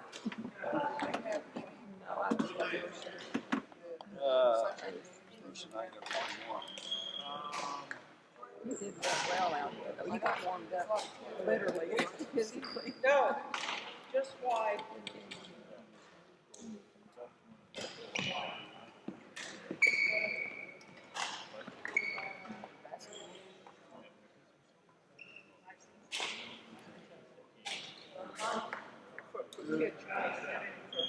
Oh yeah, for the kids, for the high school kids, yeah. They in there all the time.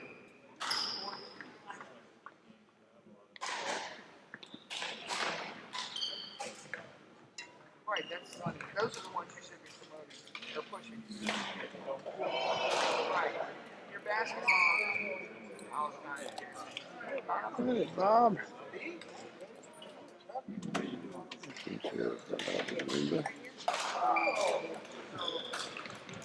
See how he scoots around on that little thing? Hey, you're doing good, Bob. Hi, Linda.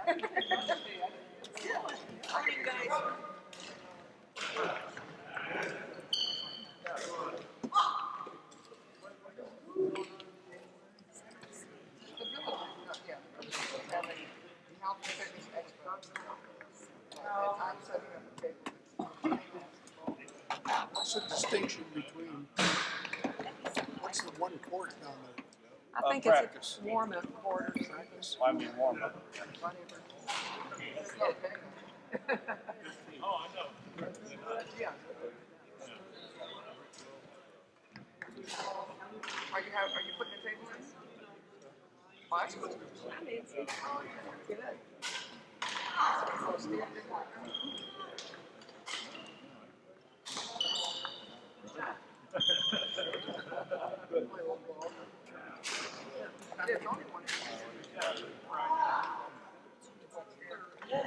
I'm trying to, last year I did it and I had to, but I was just kind of mixing it. This year I want to put more stuff in here so it's other than villages.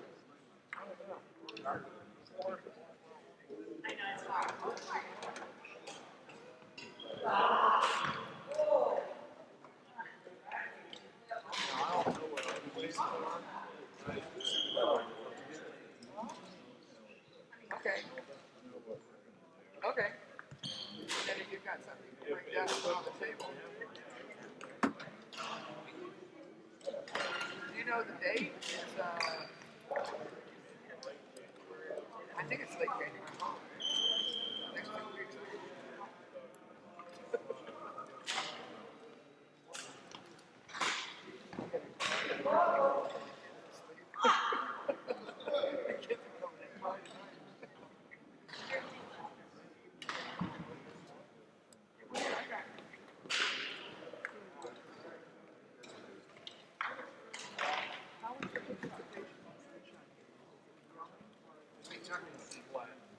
The table was worried. He said, you got somebody's not here yet. He said, you do? I said, guilty. Oh, yeah. Yeah.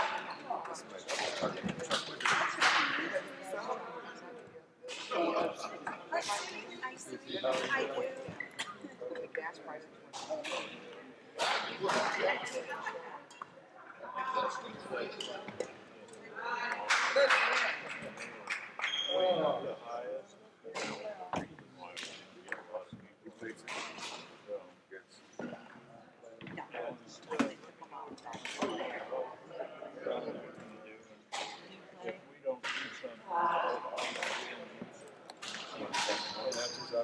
yeah, I'll put it on my table.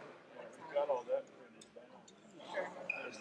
Because I'm trying to we have a lot of people that do softball batteries all the time. And it's like when the girls come, they play basketball, volleyball, badminton, whatever. So people need to know. They just stop. I'm gonna run to you guys. I don't see you before you're gone. Okay. Till next time. Okay.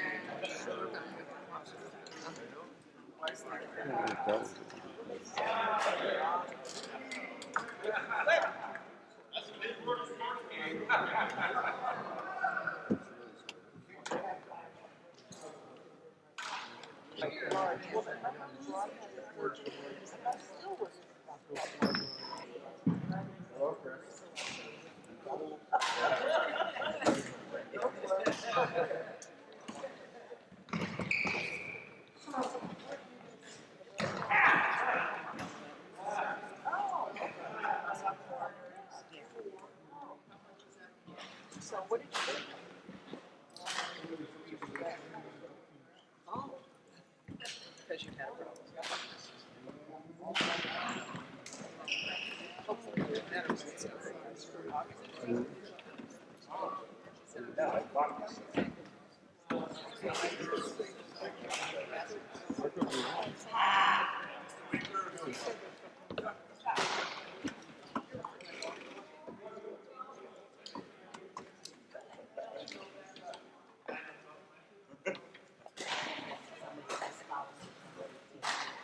Take lessons.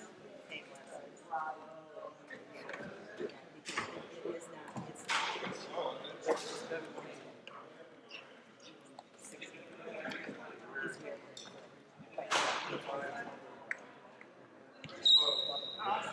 And I know he knows. I know he knows.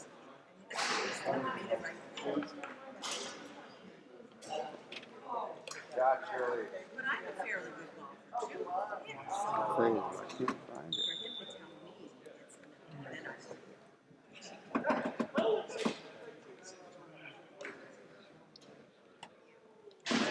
me it's not, then I.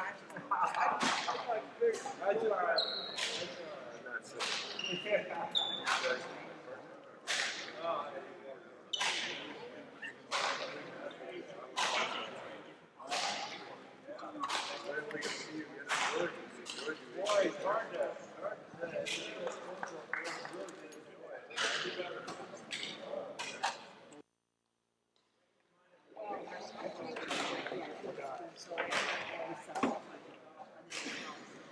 still practicing?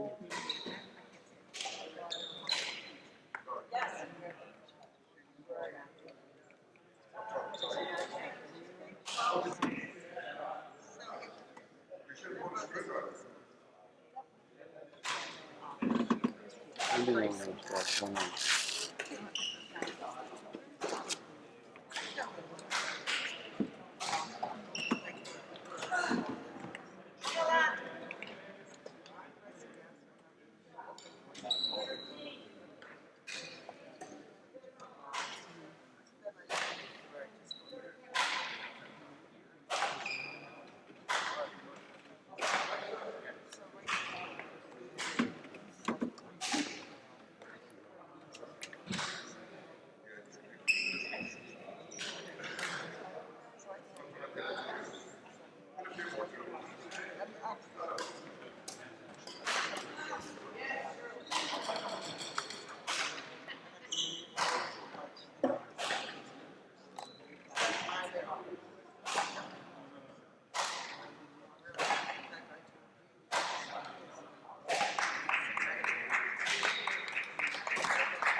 Scarcity of 50-year-olds.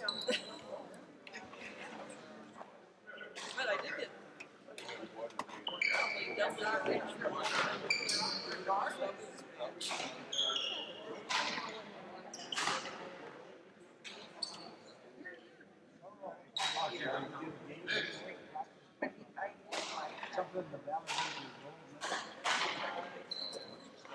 Dudley seemed to indicate that I could pick any victim I wanted to.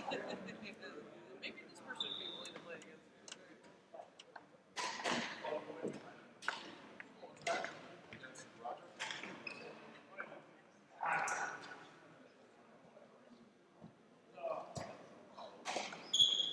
No, I just took it home and I said, "Where'd you get this book?" I said, "Well, I walked into the gym."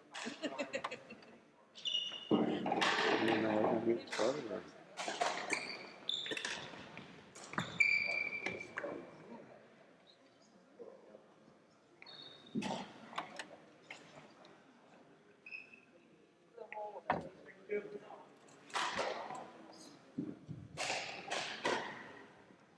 Court 1, men's singles, 55-59, Roger Long, Owen Howe.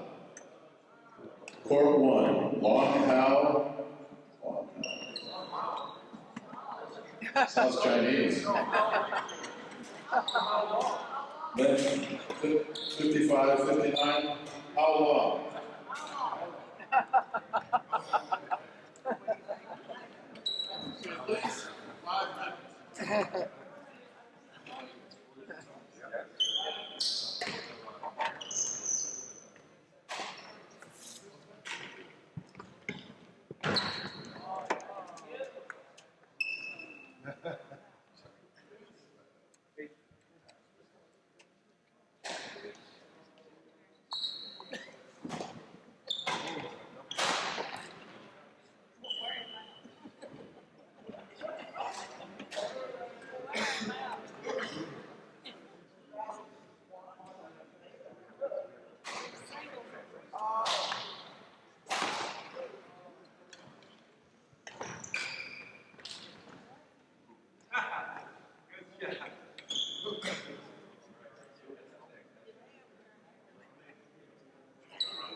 You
know, we were both tired. Oh, yeah. I was still Oh, fun. yeah, they're all. You know what I mean?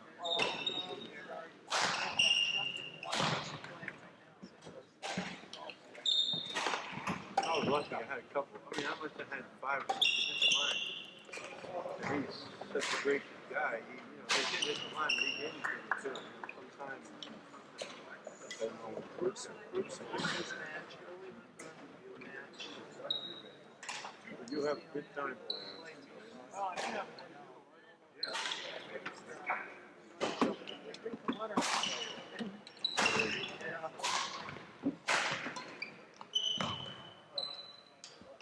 So they wondered why you weren't here.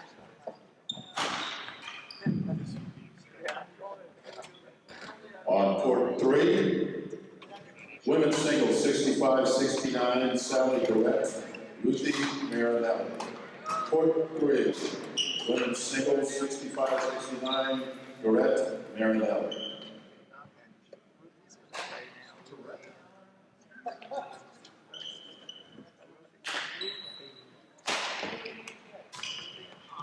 Okay, girls.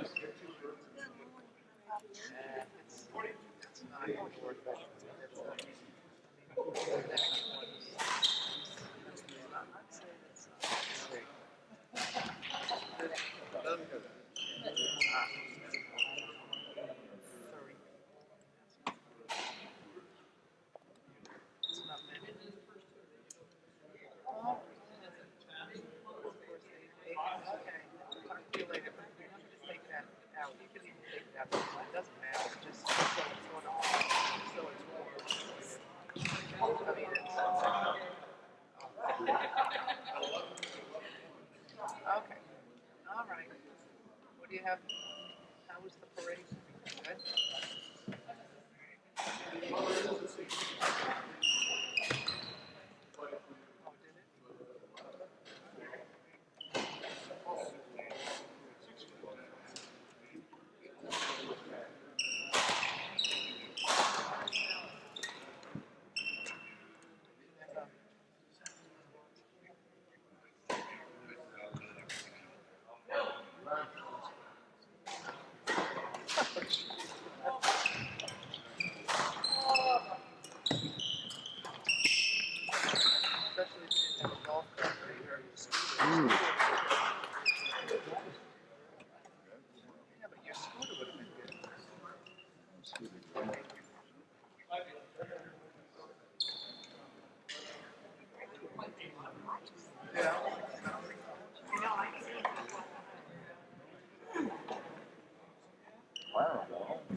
What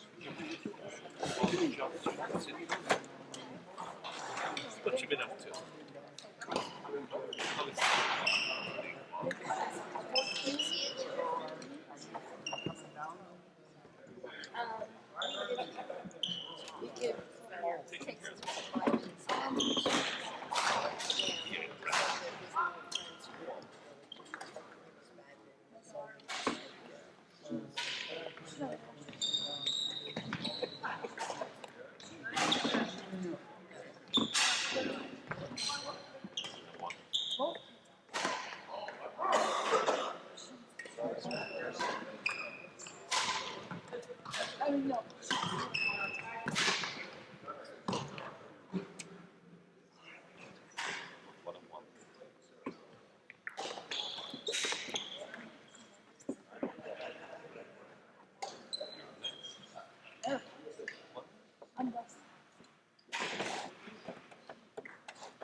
Yeah, I'm gonna play doubles, but then it's to play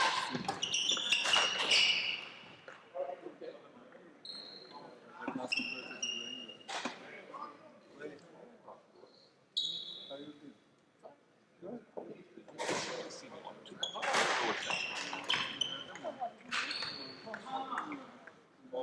At the dinner of service, like, all the competition in Miami. I couldn't make it though. It was like too big. So.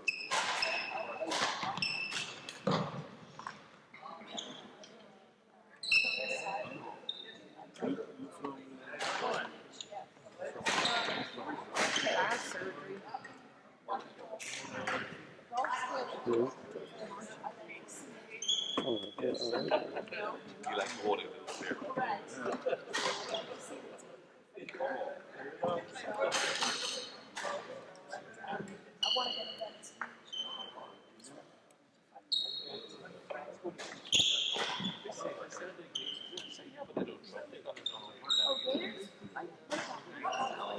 Yeah, I'm gonna finish this up. Yeah.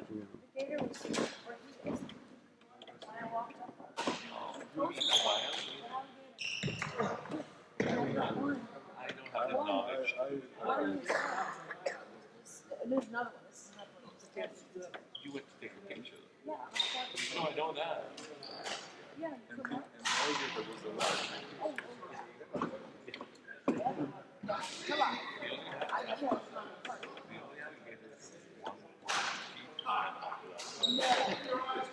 Sorry, that was no. I don't understand. You have the Mayaka part? There's Mayaka anywhere. Hundreds of those holidays, that's like inside of it. Well, they're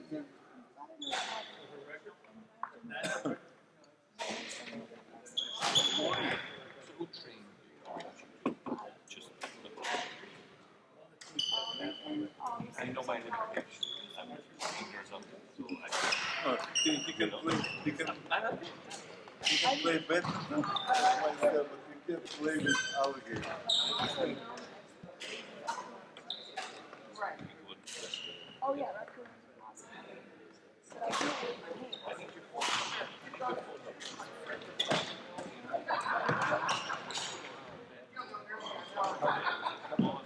That's 2 o'clock in the morning. It cost her $700 to call her to come and come on, I would have need your phone. Unless you walk in your bedroom and you see a woman lying there. Right, exactly. Gorgeous woman. I would call her, but apparently she didn't figure out. So the air. Right. Well, 2 in the morning. Huh? right. Well, one time. This which is scary, but it's dangerous. One time, I was small.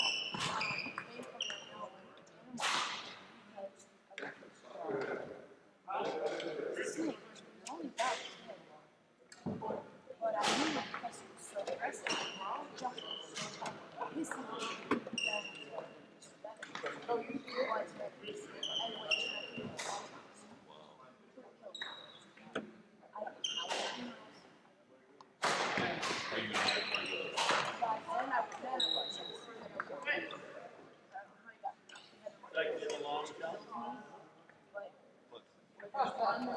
is good.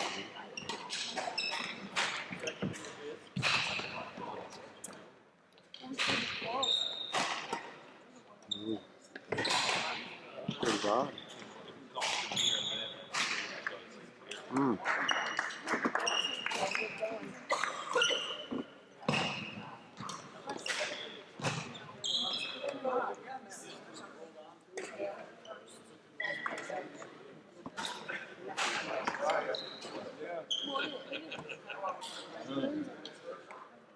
Oh, I'd love to look at them.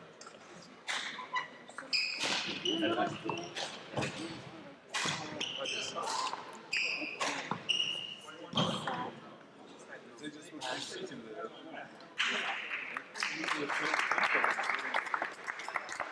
Hello there.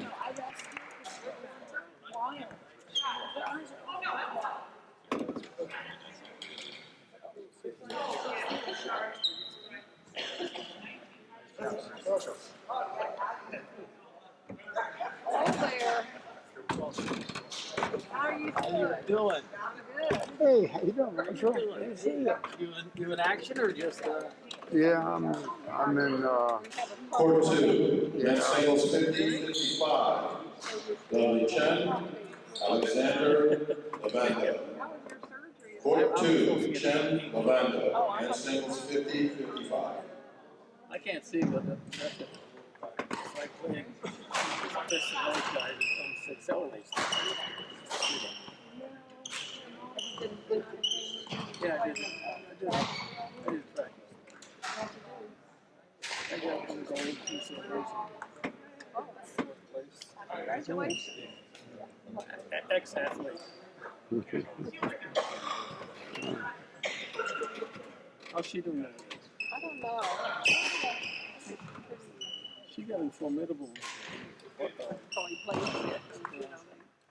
Next year I'm going to get on track. I'll be 70.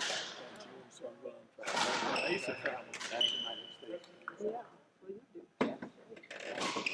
I can still hit a thing out there. Yeah, you probably hit it over the fence because when they got here. That's 300 foot I can still do that. You get it over the fence? That's good.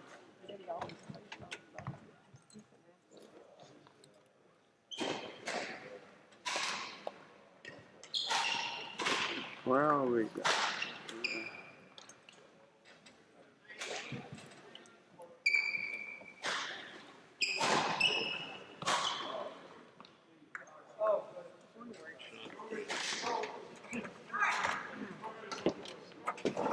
Did you get out there? You put his fingers on the base? And you broke my arm. A little hard.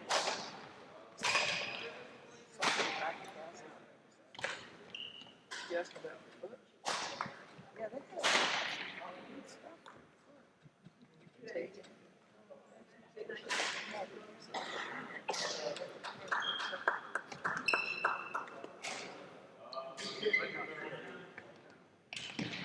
But he said my shoulder is deltoid. Right here is where the Sometimes you change. Try to play live. I play set of me. Trying to get a change. Well, he can see. He said this kind of. Okay. Oh, God, playing out.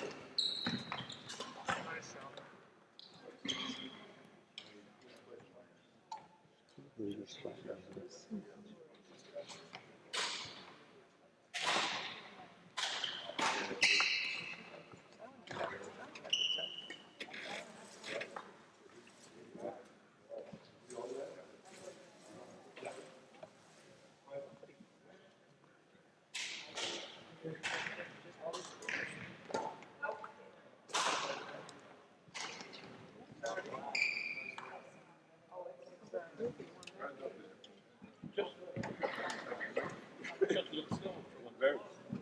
Court 1, men's singles 60-64.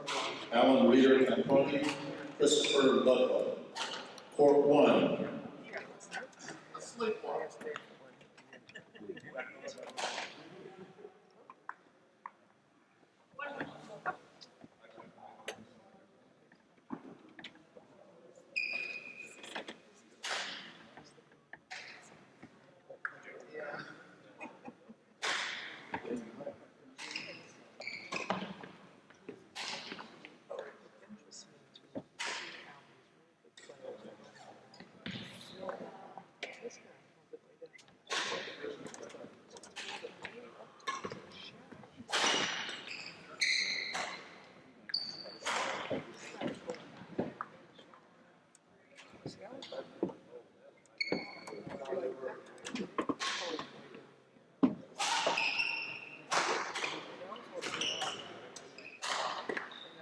What?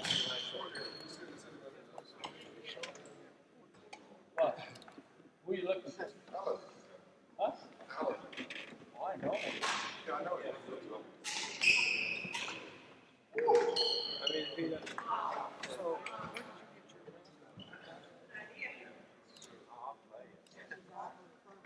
well, this is this gal that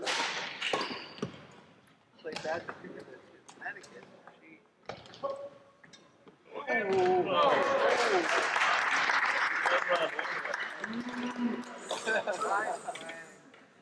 She would have been that.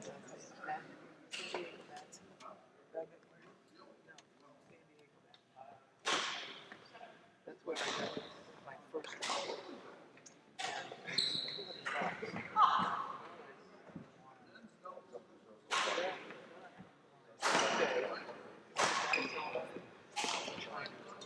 Same thing. Saber. Oh.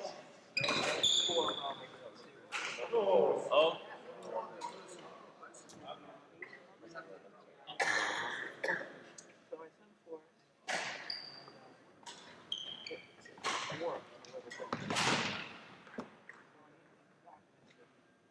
obviously this is the first line back, and I said it's work. Well, take pictures of it and send it. So I laid it on the table and well, he wrote and said, what can I do to correct it? I said, well, something on the racket. And I said, well, it's shipping. And I thought, so I did. I put all these boxes on the back of the street. So I got 2 rackets.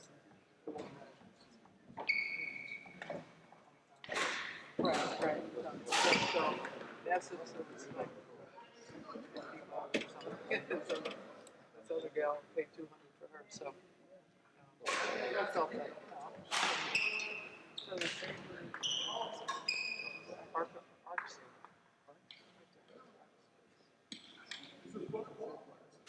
You need to do is roll that rest against the wall.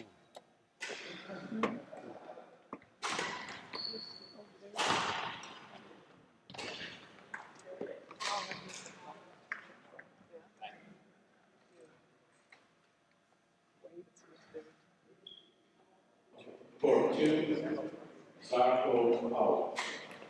I don't want to play. Come on, let me get a laugh out of this. What? Okay.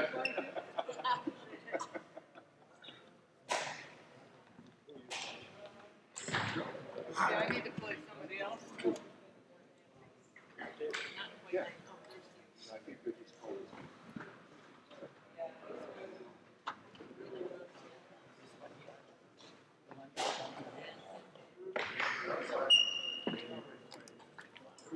Do we have another good? No. 3 games, right? You go 3?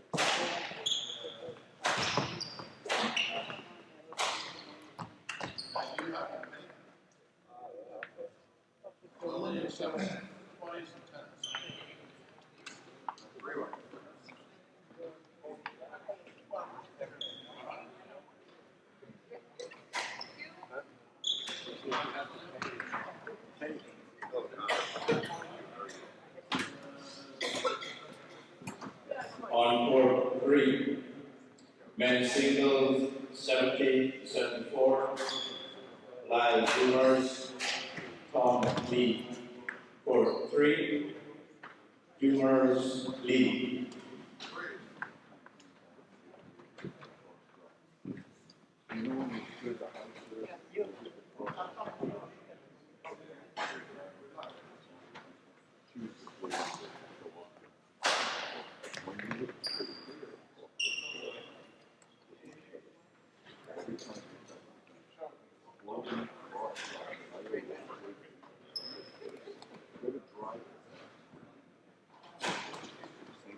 Same off the serve.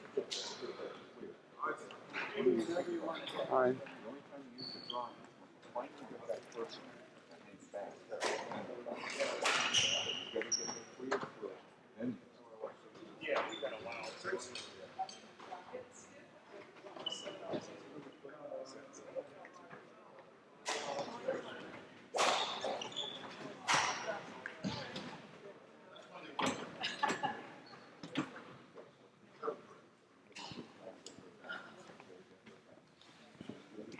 So nice to see you. Good to see Pretty you. nice to talk to you. Ruby did that. Yeah, I thought you both tested. Well, Yeah. Yeah. Golly, I'm so glad. She has me. I mean, single. She's playing something. Oh, you're playing. Well, because you only play one. I said, right. No, I said, if you don't mind me losing, I said, I'll play. Okay, right. So I'm gonna let you finish. So, wait a minute, where's singles here? She's 50, right? Where is she? So, help you? No, actually, Bill. Okay, well, that's good. Hi, Bill. How are you? I haven't been so long. So I was lazy, and I'm also worried. I'm always worried about this. She hasn't played. She hasn't. No, and she can't. When I can get her on it now, and as soon as she's working with her, not and she's anything. And at first, I was doing my practice, and she's pretty quick. So she's 17, and I thought, no, it's kind of a good idea because if I get her in the back, especially back here. Can I ask you something? Just a little bit outside. Oh, just a little.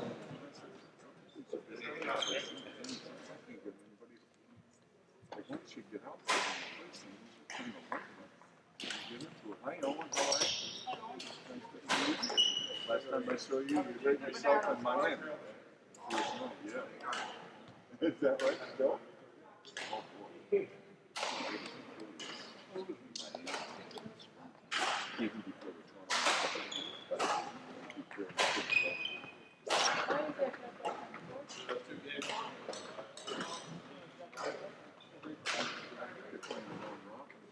Sorry. Oh, you're okay.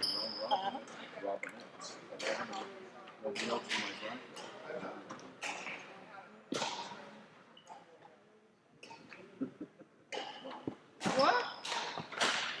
Great. Don't worry about it. That's why I'm going to slow down.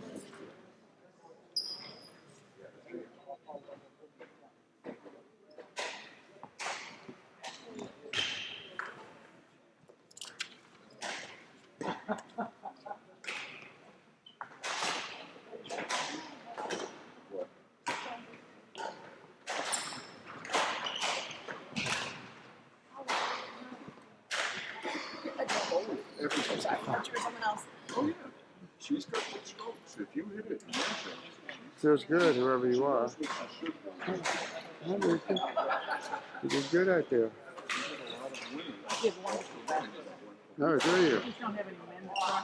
Oh, okay, well, I'll volunteer.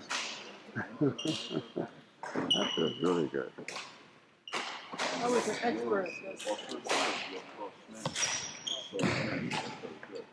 If you could get Ruthie to hit that shot. Mm. I don't want any moaning up here. Keep it down.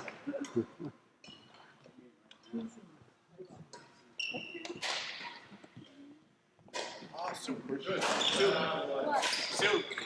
Huh? Rufus still has one more game to play before Oh, all right. getting our bracket. What was that? What, honey? You still have one more match to play in your group before you can. Oh, Linda Diller. I don't know if I did So whenever you're ready. Oh, I see. Oh, I'm ready whenever. Okay, next open court. I don't know if I did that right. I don't think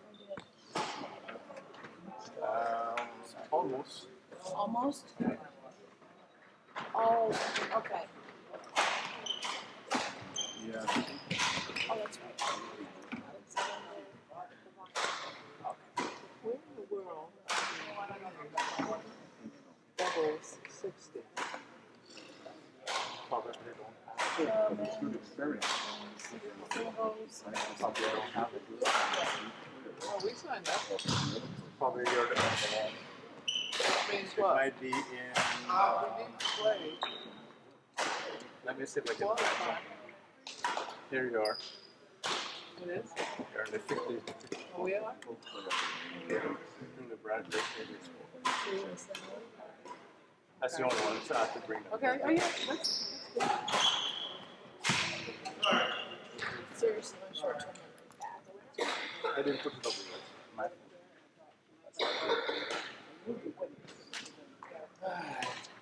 And I just don't know what it was.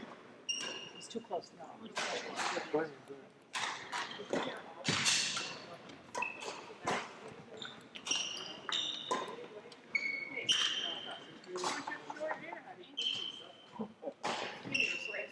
Hey, Sal, I know how you feel. Yeah, she always looks that way. People messed up, she doesn't look.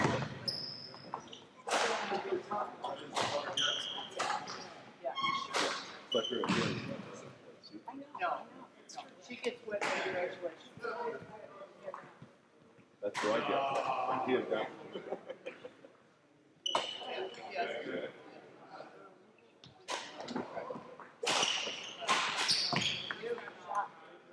Like I said, Sue doesn't mind.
Oh, they was.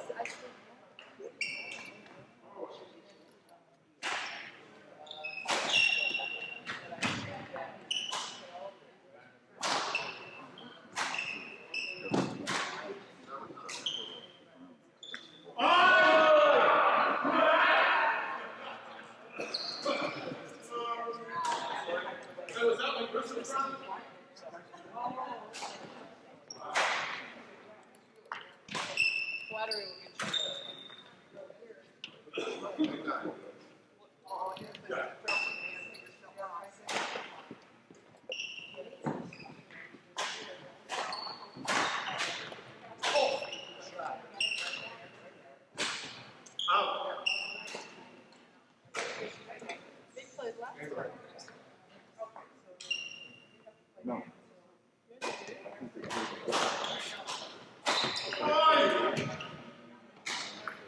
Oh, is that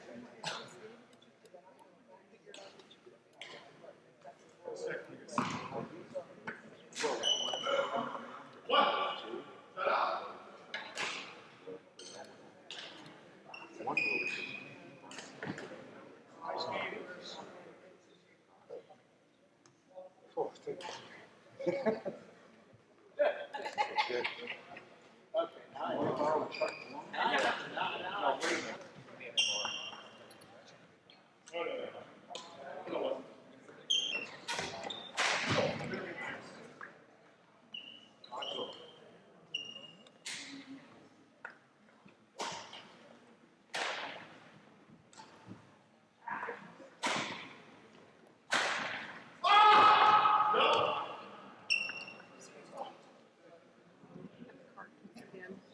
Okay.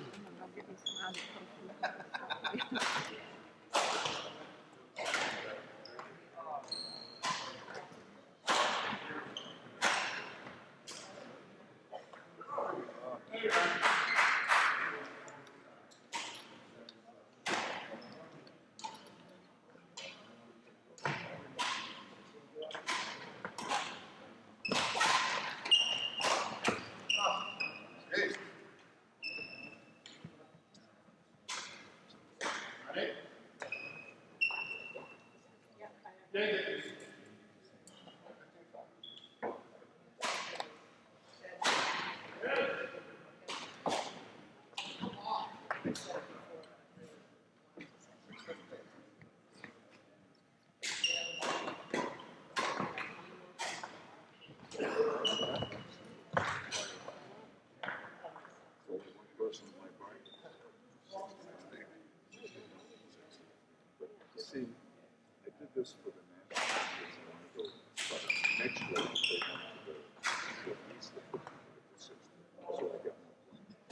I can only play one. So next year I'll play now. I can only play one single.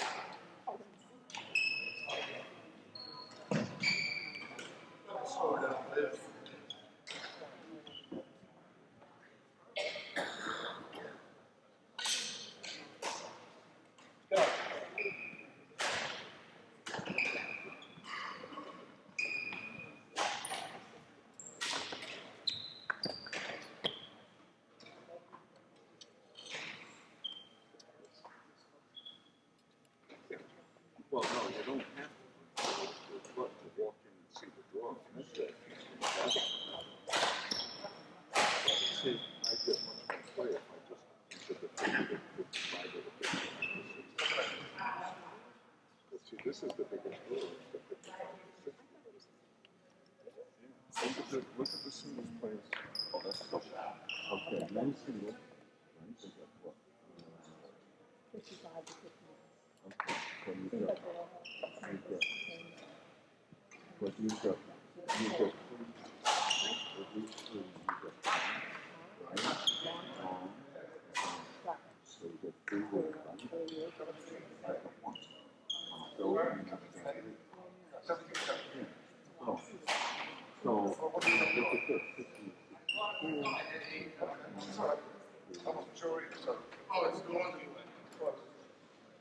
So either one, but I'm much happier playing down here. But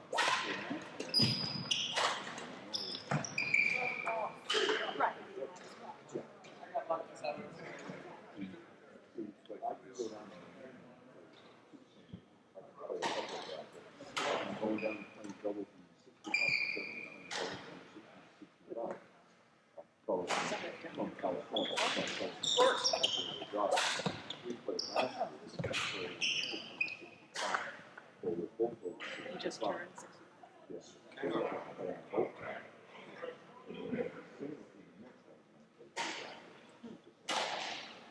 Singles I'm on. I don't know who's in the front. Yeah, right. And that's Right. Yeah. you got one of them.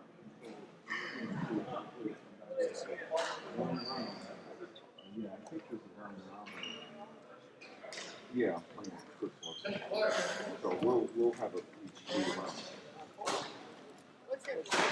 See, you got 2 groups. Oh, that's single. So we can, so at least we get a round.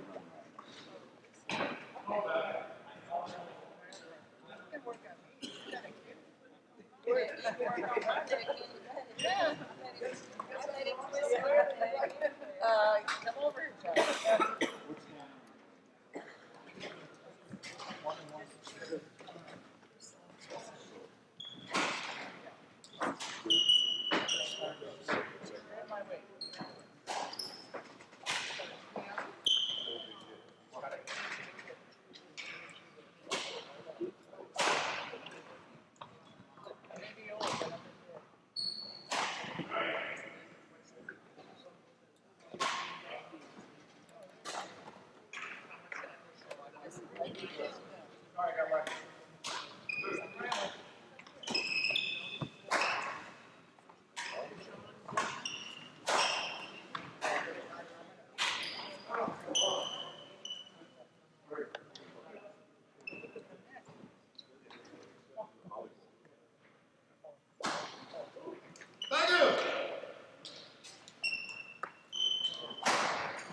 This is a best out of 3. This is game number 3. They're tied, 1 game apiece.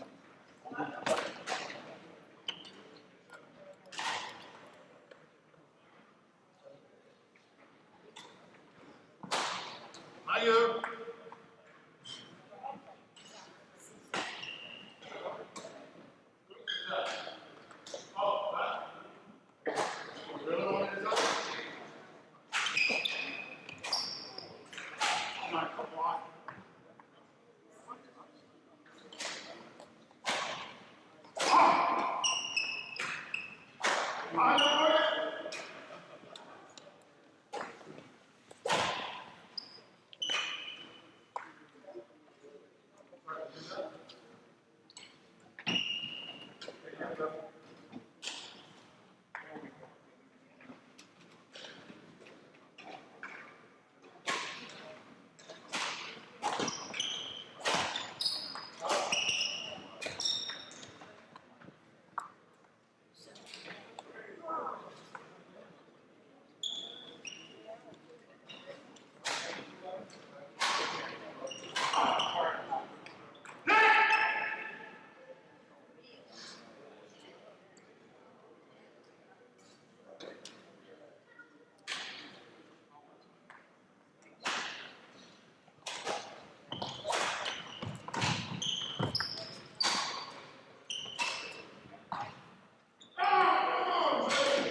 game.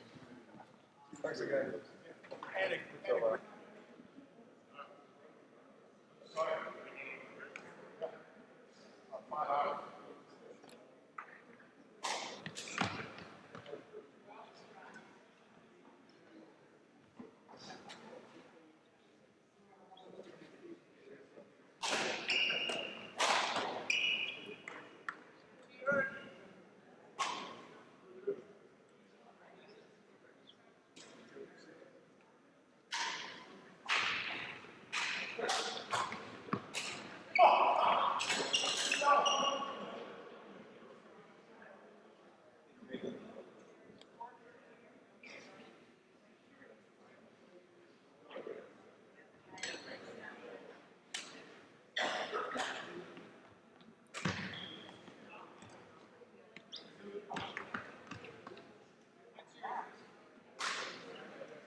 deep enough for you to get now?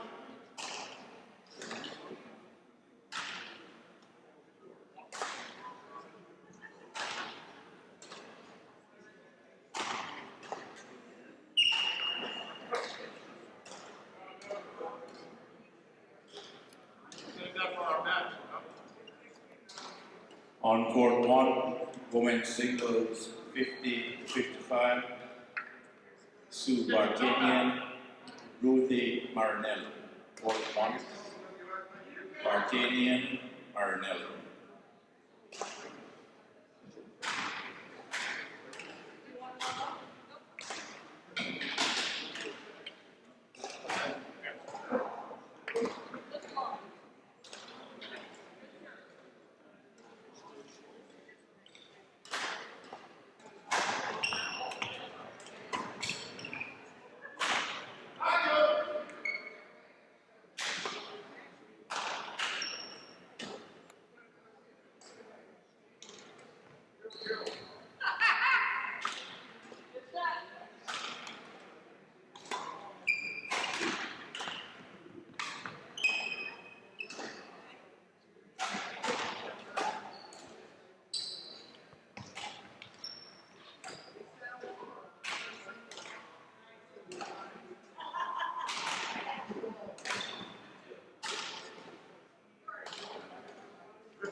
court 3, men's doubles 60 to 64. Charles Winters, Hugh Calvert, Alfred Aston, Robert Spencer, court 3, Winters, Calvert, Aston, Spencer.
There's a game going to be on here behind us.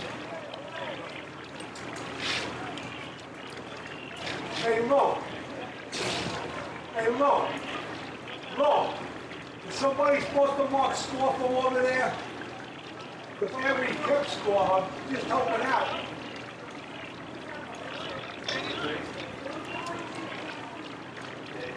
I got help. Thinking of both games around. All right, what happened is, they changed field, they started. So right now, it's 1 out, and these guys are up, what he's talking at the bottom of the second. You know how to work this thing? Scoreboard and yeah. Well, the thing is, what I do is I put this down here. How's that flag going out there? One, and then I'll end them up. Oh, I usually judge how they play the ball a little bit by watching the flag, depending on their wind. That one ball that got hit out to the outfield was fine, and it curved in like that, so I went after it. That's all I could see is it coming in at me. So now it's 1 out, we got a guy on first. Got a hit. Hey, Lo, I got it. Hey, would somebody up there hand me the write-up book, the highlight book? You don't keep track of the ball. Right, so you don't know where's that. So what I do is, when they get a run, right now the home team's up in here, home. They got one right now. So if a guy was to score, you hit home 1. If they score 2, you hit home, you hit it twice. Right. Then what I do is I put 6 down here, and then I just, they got 4 left, I put it 2 in there. He caught it. And then when you change the inning, you gotta hit set.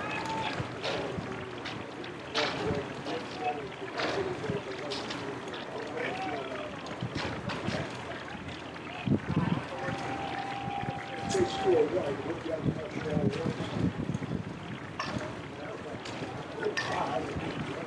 Oh, geez. Oh, right. All right, so now we get through 2 outs. So now hit outs, 3. See guys looking up there? Tom Morris. Now they didn't get any runners. See what I mean? Got it? So now hit set, inning, 3. Why am I doing this? To change the inning. See the inning up there says 2? We're going to top of the 3rd, right? Inning 3. Hit for that.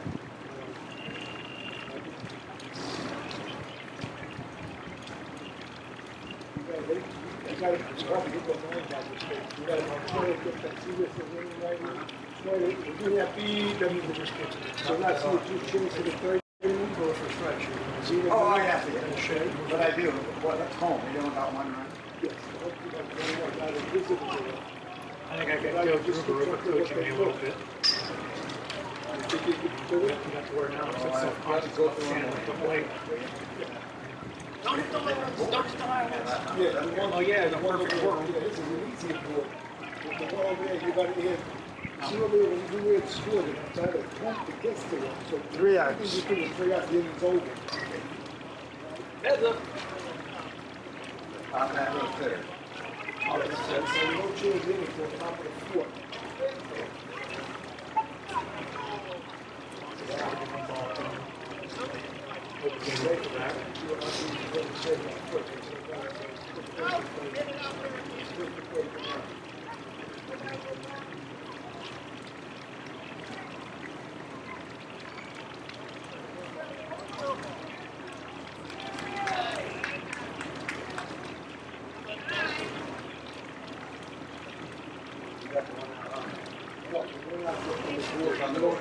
Are you going on there to run?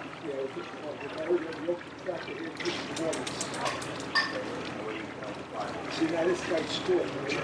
See, now that's the whole, that's the guest, right? Now you hit guests, and then you hit rook, and they got 1-1. Got a 6 change to the 7. Now you put this down this week. You just gotta see what happens. There's only one, I can score 4-1. And then every time you hit guest, like that, it's just a good way. You hit another one, makes it 8, hit another one, makes it 9, makes it 2.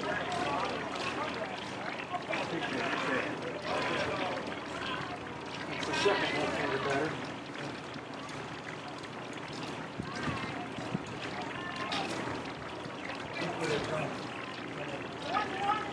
Probably playing for that diversity.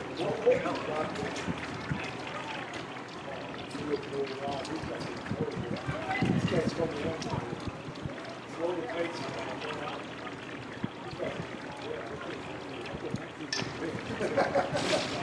I had one like that.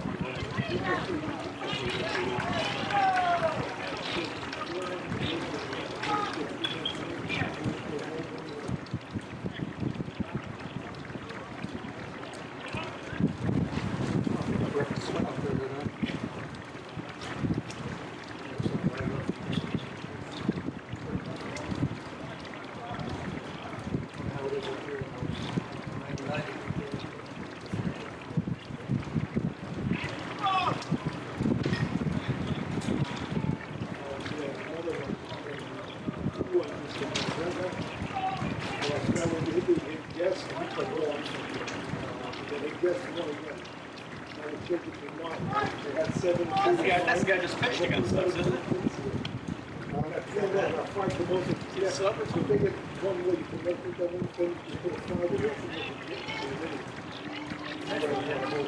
So still 1 out, and it's the first and second. Bases loaded, 2 outs. Any base.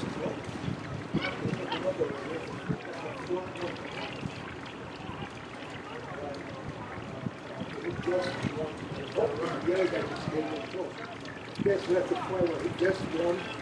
That's it. That's it. Then we got 11. So now they got 5. The inning's over. Hey, up, that's 5.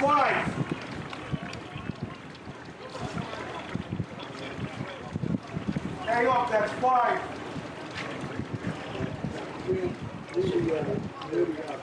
I'm trying to that too.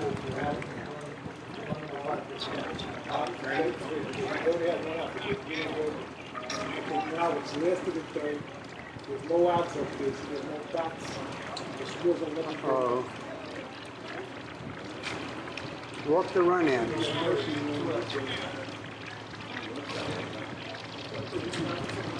Oh, nobody on third.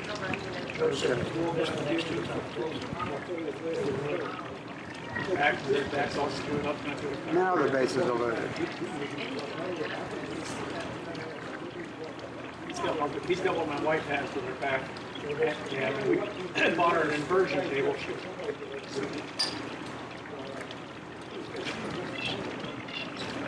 Way.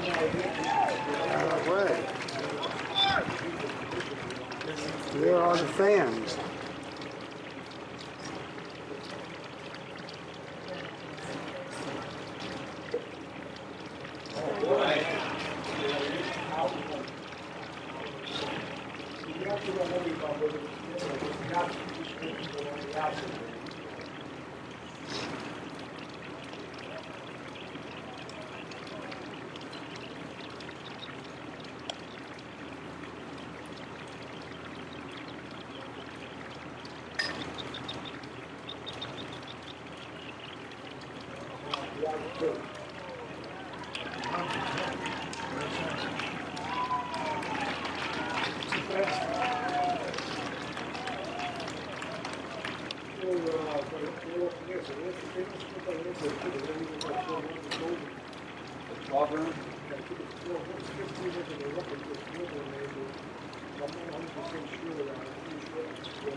The odds are clear. They didn't get any work. They were all here. That's it. I mean, the back of the floor.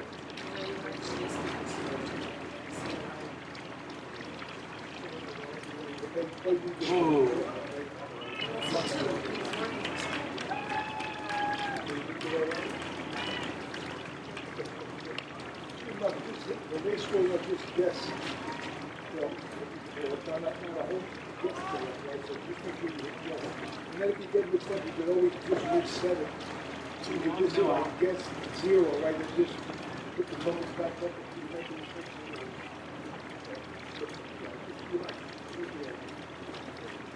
Thanks a lot.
Bases loaded, no Bases loaded. Lead in this one.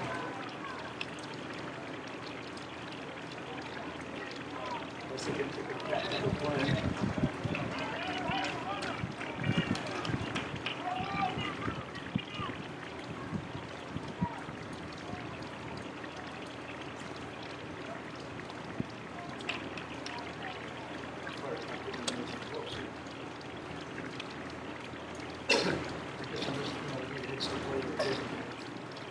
Bases loaded, no outs.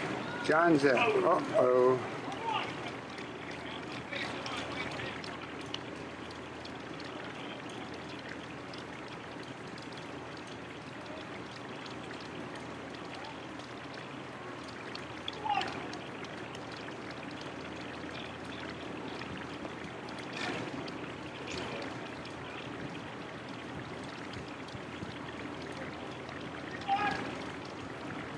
Walking around.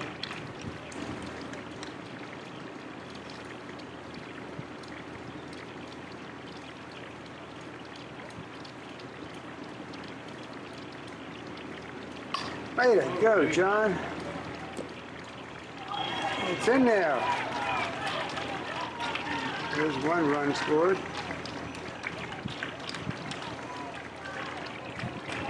Okay, Jerry Cummins at bat. Set.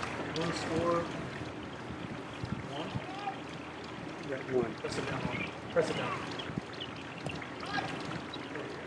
Gotta hear the beat, my man.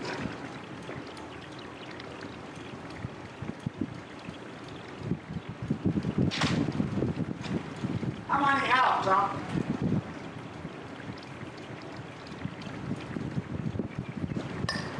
Oh, nice hit. Number 2. Number 3. Wait, Jack. Okay, watch the file on this one.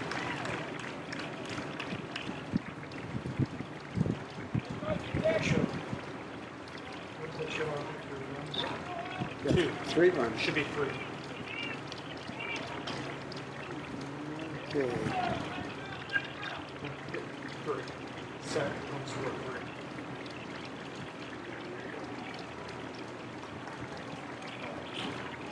3. Ed Cooper at bat.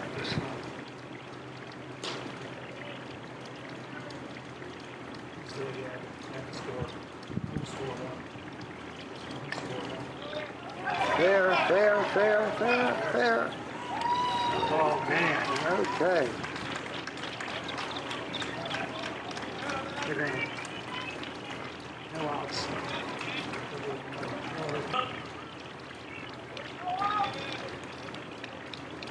Okay, David Hall up.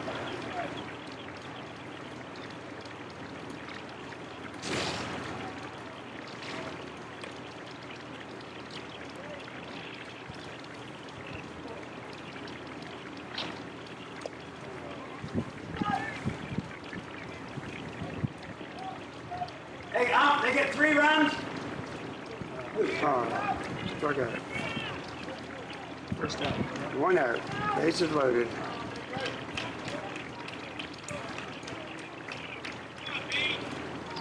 EJ is up.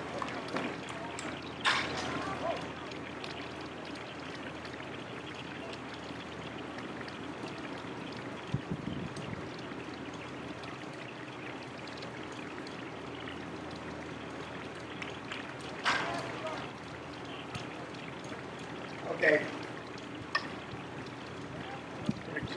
Foul ball.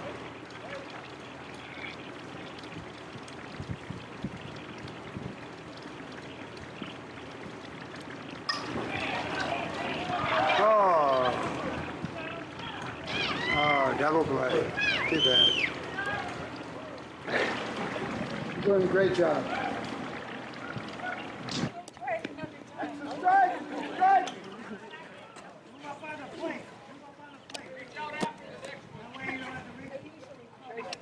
Jack, let me wait, my buddy. What? Wait a minute.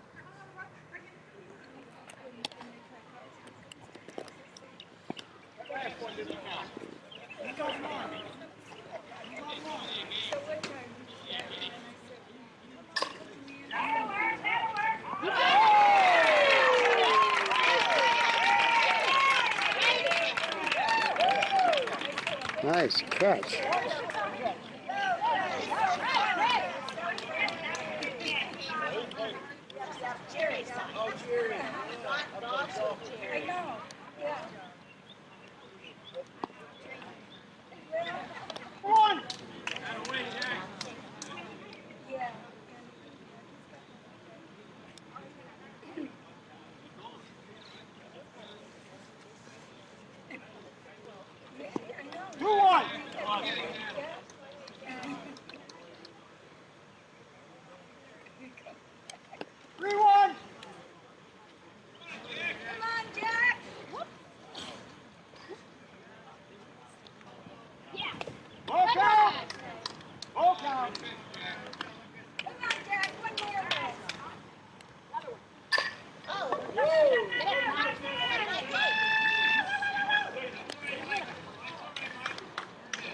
Got a single.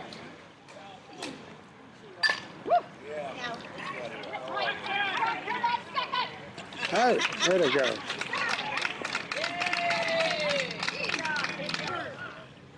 Two outs.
There's the fans. Palo Alto fans. Yeah. There they are.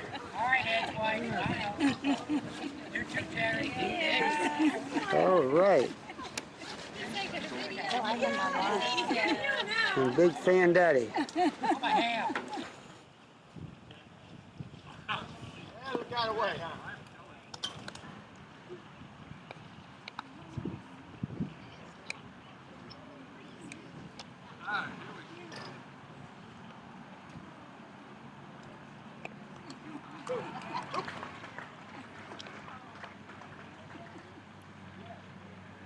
Right!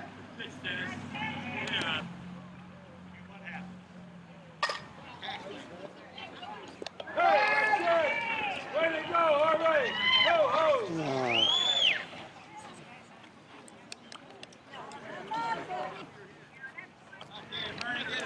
Okay, 1 out. Come on, Bernie.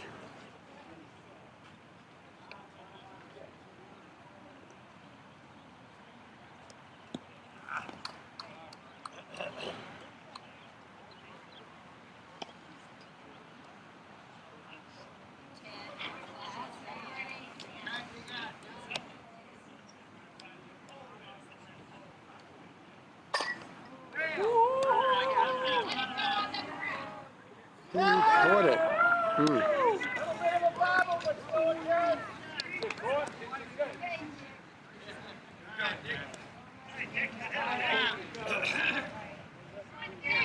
Who out? I got bad veins there and they're making my leg tired, so I put this on. Right!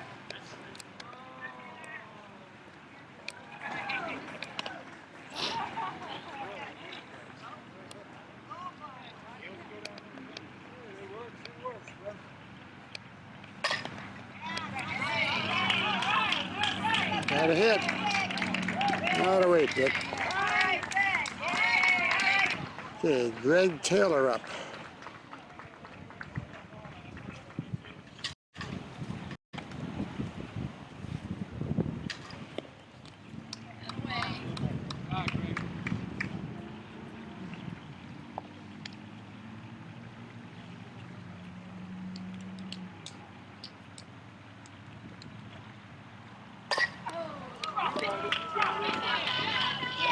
Hit.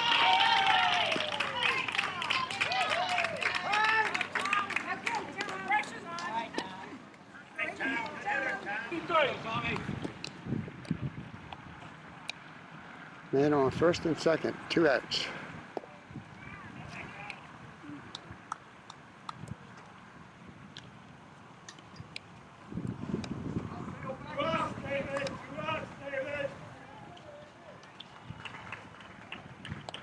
Come on!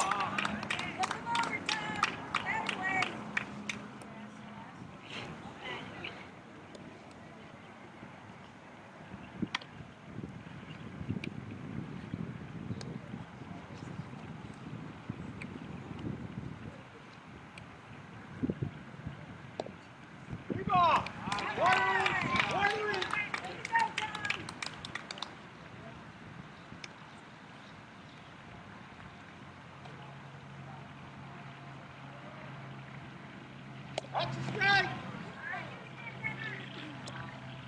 3-1!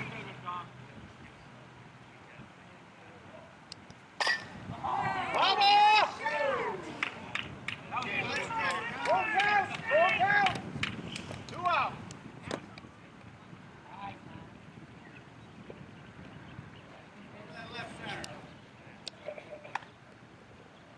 Two outs, any base.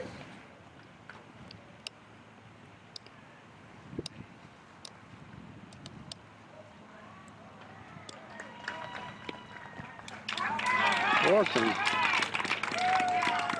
Bases loaded.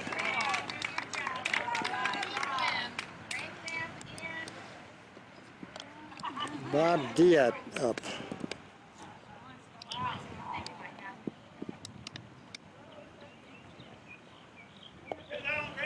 Go, Bob.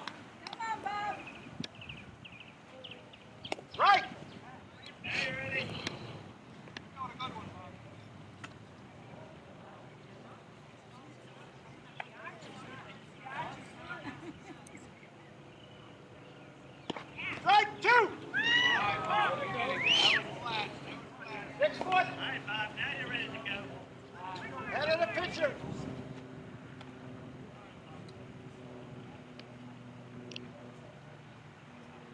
Ball!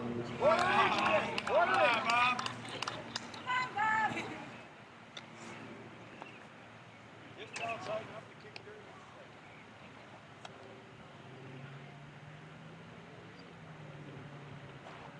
in. Ball 2. 2, 2, and 2.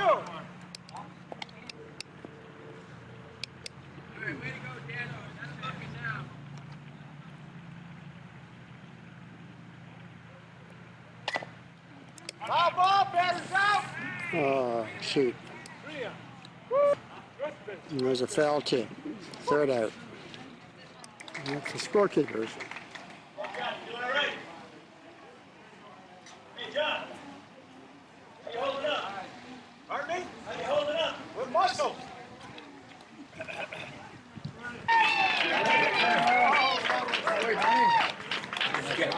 Gavin looking like a genius with his management. Why like the money? That great catch.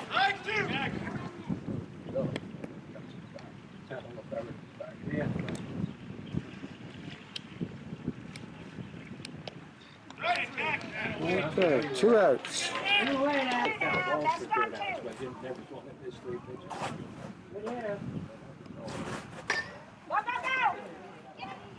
That's a single. Hey, I'm gonna run for size. Oh, I gotta get through the hole. It's not real good.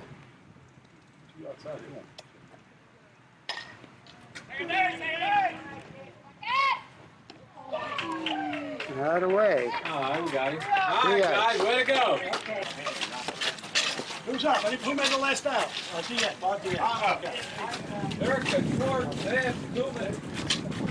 This game just full of stuff.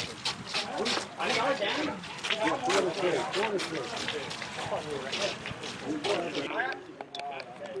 Okay, Mike. Got a fly in your face. Oh, good hit. Right, Mike.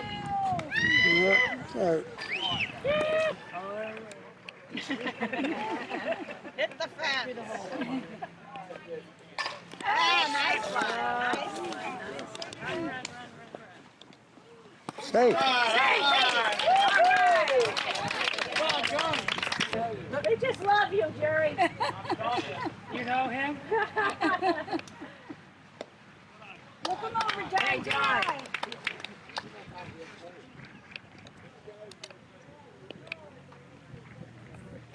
Right? 1, 1, and 1. All right, Ken, way to go. Johnny.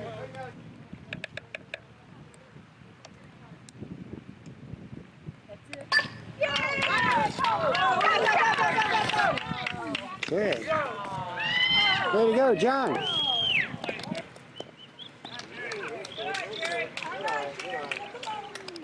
Okay.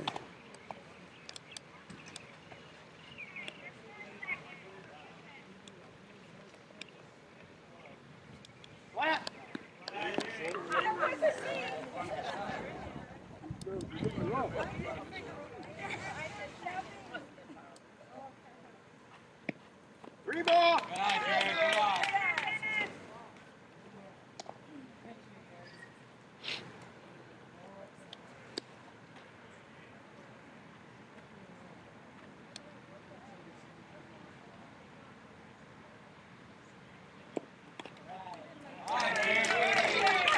Okay, they walked him. Amy Bates. 2 outs. Amy Bates.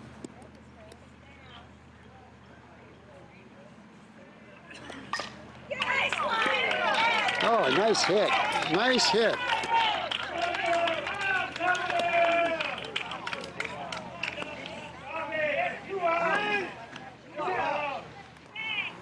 Bases loaded. 2 outs. That's in there. Drop in. Oh, he caught it. Yeah, going. Oh.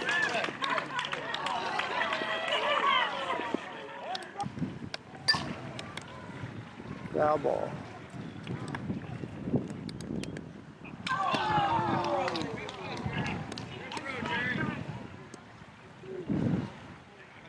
Oh, they got the last batter. He's out. No, they didn't. He is safe.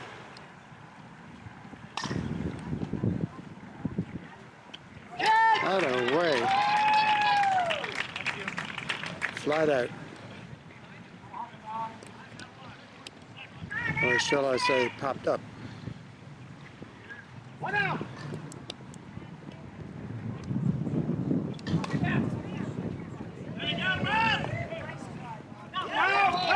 It touched him when he was outside.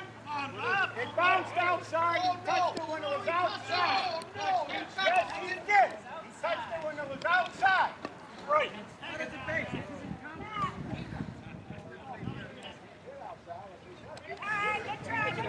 And John Morrison said it was a foul ball.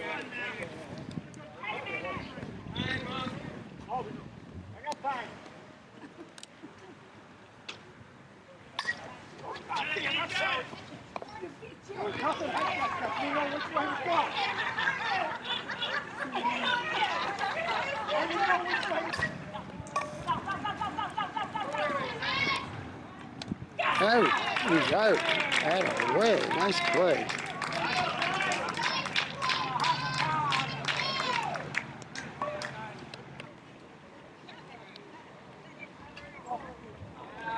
It's a little high.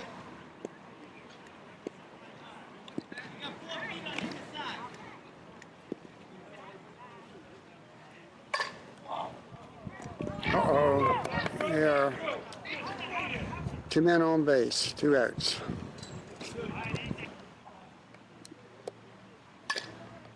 Heads up.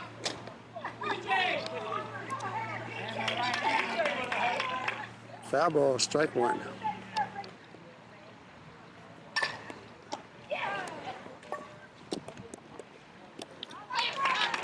Okay. 3rd out.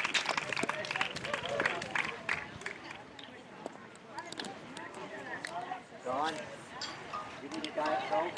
No, I'm good. I just finished one. Thank you.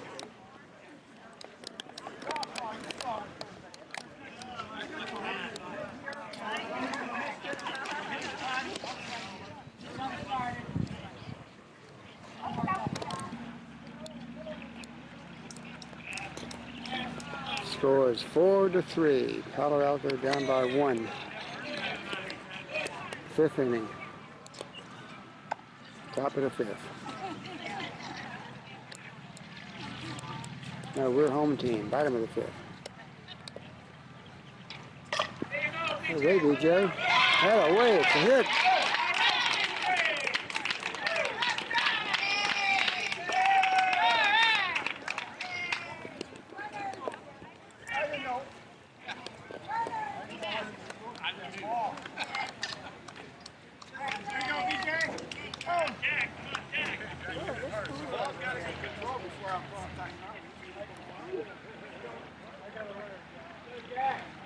Batter is the runner.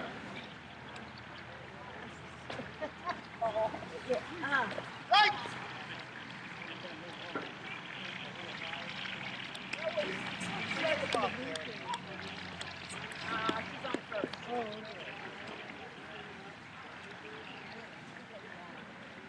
That's strike 2. Now that one was even lower, Jack.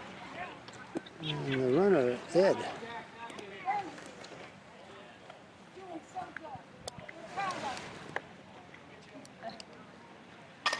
Out of the way. Uh-oh.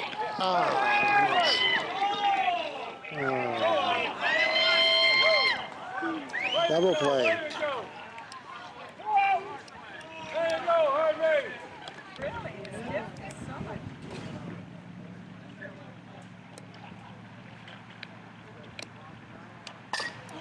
Oh, foul.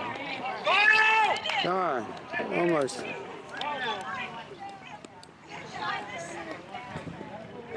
About 4 inches to the right of the line.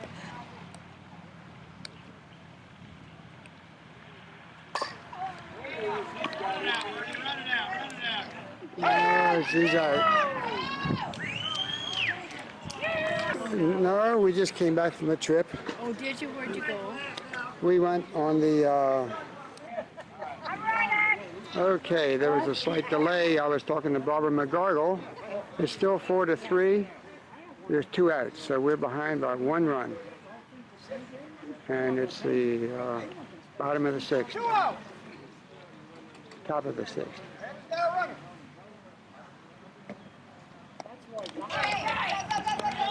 Dick just got a beautiful hit to right field.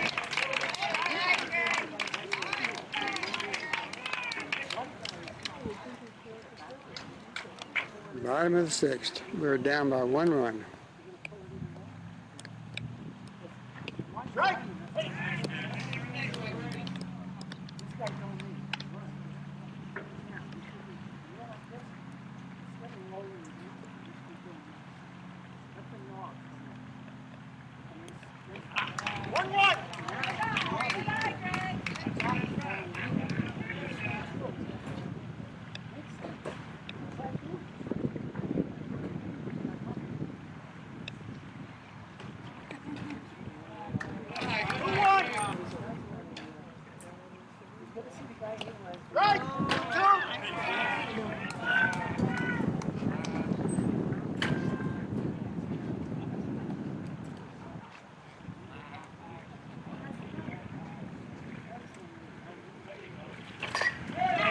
Oh, nuts.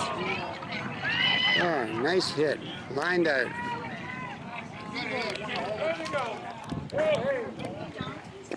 One out.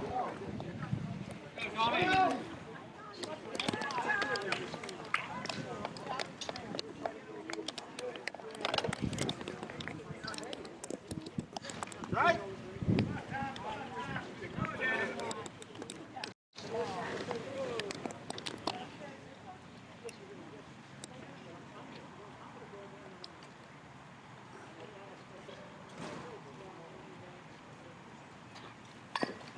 Bravo!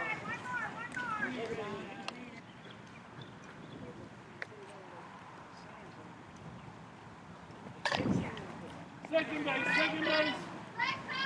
Peace out. And that's 2 outs.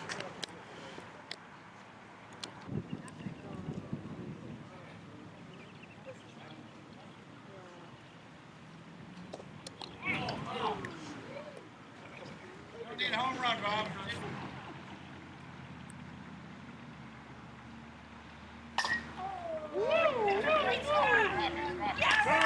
Fair ball. Way to go. Man on first and second.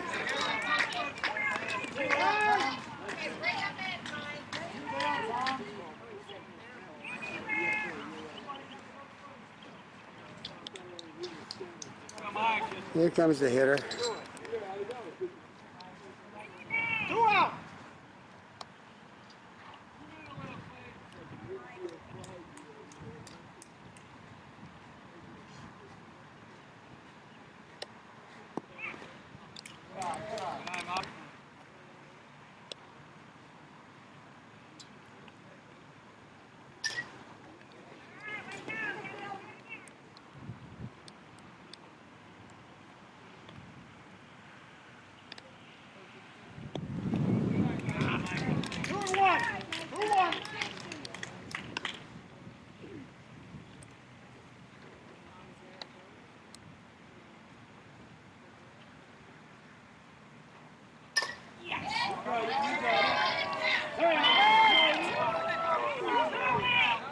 Ah, 3 outs. No. No. They didn't keep.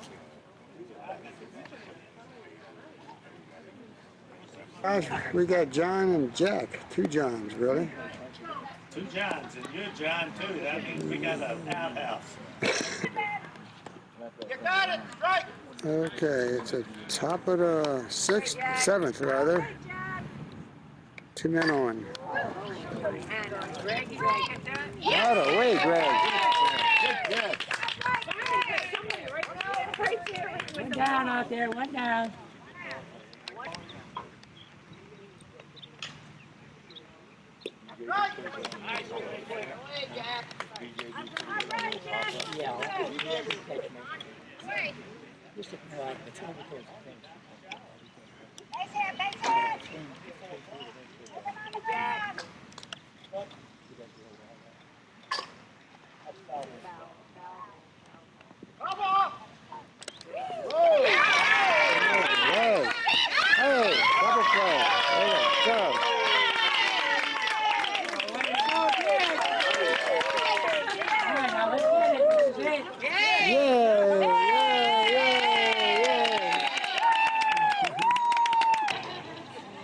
Okay, it's the bottom of the seventh, last inning.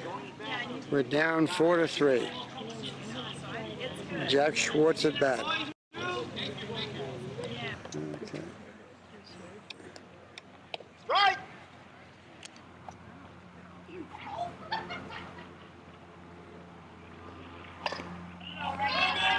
Come on, Jack, run, run, Jack, run, Jack, run. One out. Okay. Matter as a runner. One out. One base. Out of the way, John. Foul. Okay. A little lower, John. Okay, right field now, John. Right field.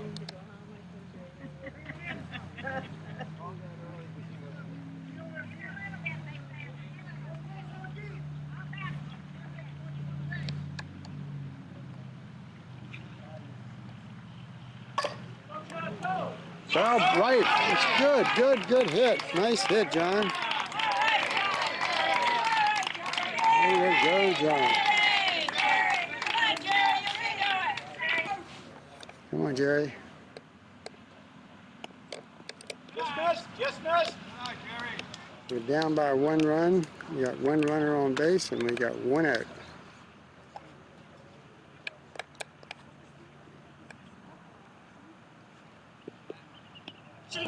That was short, but it wasn't flat.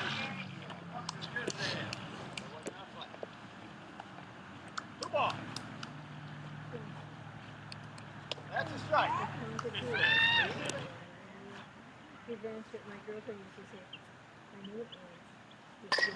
Okay, drop in there. Drop in there. Oh, nuts. 2 outs. Okay. Ed can do it. Ed's from Purdue. He can do it. 2 out. Keep it down. Go ahead.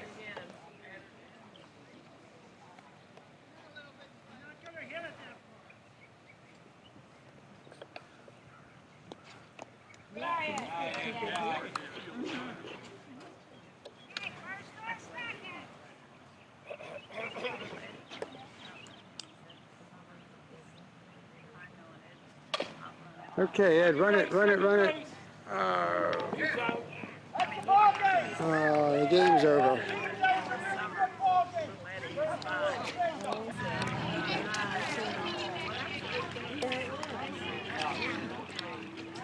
The fellow I was trying to think of was Plunkett. Oh, Mike Plunkett, sure. Yeah, he doesn't get here until, he should be here pretty soon. He bowls with us also.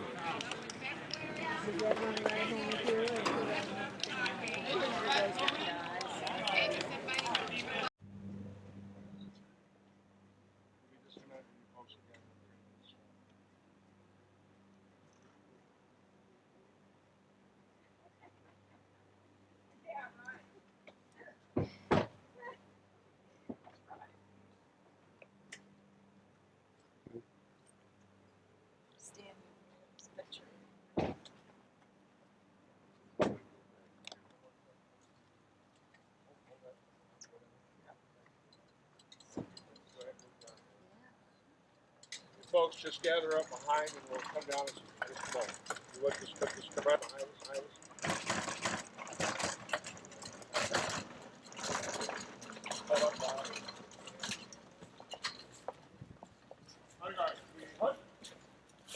And John. Go ahead, go ahead.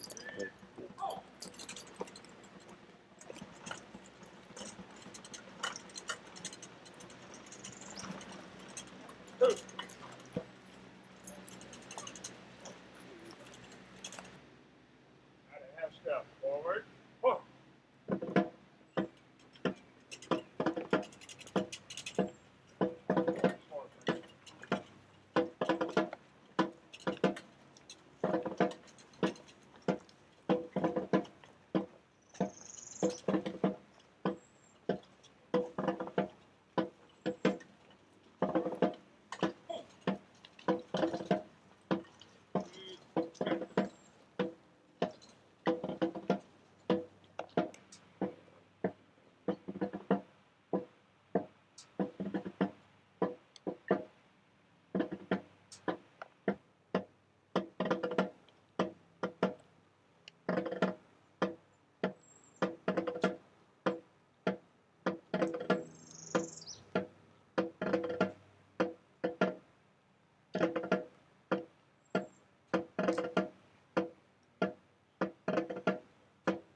Push.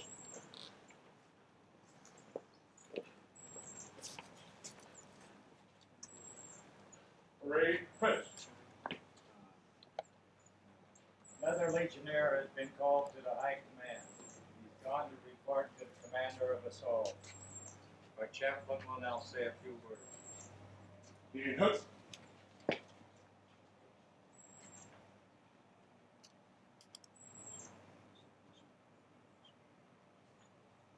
We're here today to provide military honors, to celebrate the life of Thomas Carroll McCarthy.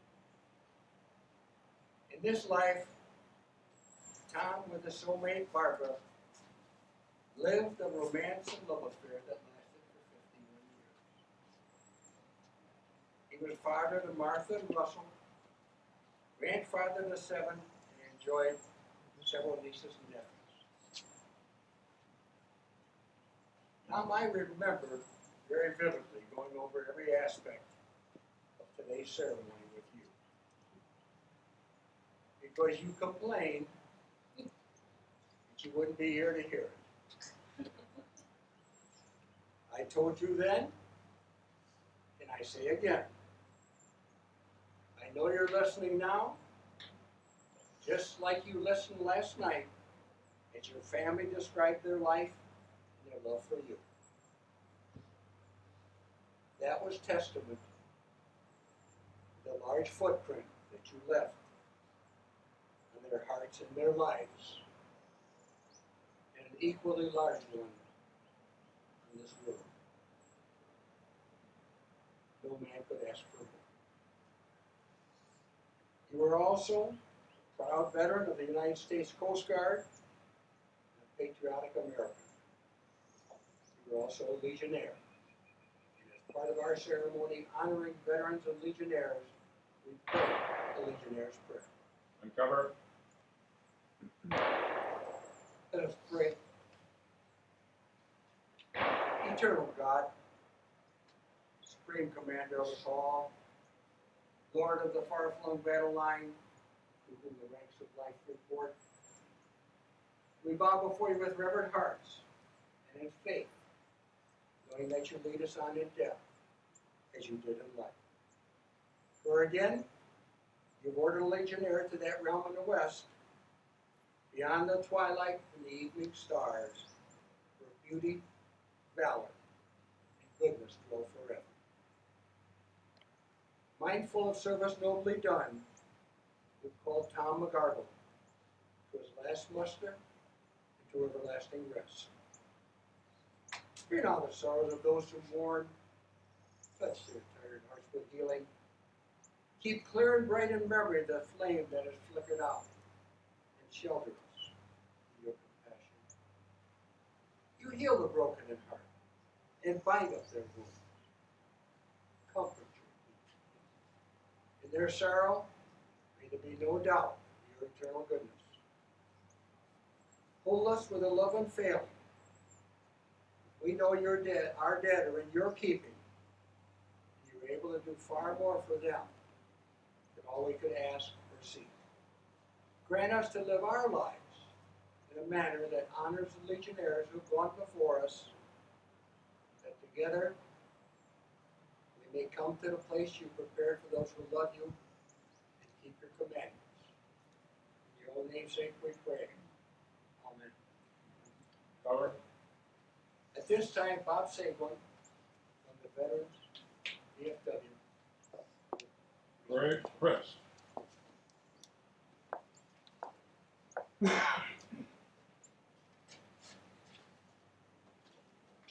like to thank the Legion for inviting me. What I'm going to do is read a poem, prayer, by an author unknown. The reason we say author unknown, number one, is we really don't know who wrote it. And number two, these words are meant to express the words of Tom. I am finally free. Don't grieve for me, for can't you see? I'm following the path that God laid for me. I took his hand when I heard him call. I turned my back and left it all. I could not stay another day. To laugh, to love, to work, to play. Tasks left undone, they stay that way. And I found that place at the close of day. If parting has left a void, then fill it all with remembered joy. A friendship shared, a laugh, a kiss. Ah yes, these things I too will miss. Be not burdened now with times of sorrow. I wish you the sunshine of tomorrow. My life's been full, I've savored much. Good friends, good times, a loved one's touch. Perhaps my time seems all too brief. Don't lengthen it now with undue grief. Lift up your heart and share with me. God want to be now, set you free.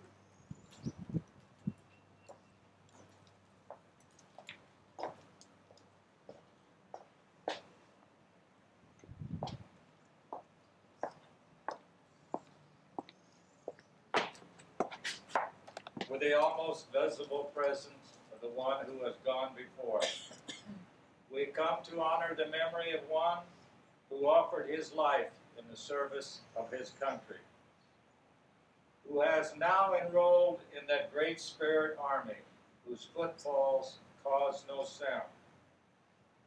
But in our memory, their souls go marching on. Proudly we remember their service in time of war. Because of them, our lives are free. Because of them, our nation lives. Because of them, the world is blessed. May the ceremonies of today deepen our reverence for our dead. Let us not enshroud their memory with the thoughts of sorrow. Tears or words of sympathy cannot bring back the comfort of those loving hands, or the music of voices still. Only the solemn pride in his service is theirs who live to remember. Legionnaires and friends, let us pledge ourselves anew to united service, to consecrate and sanctify our comradeship by a devotion to mutual helpfulness in the protection of those left behind. We realize how futile are mere words to express our deep and abiding sympathy in your loss. May you feel that he is at rest and in endless peace.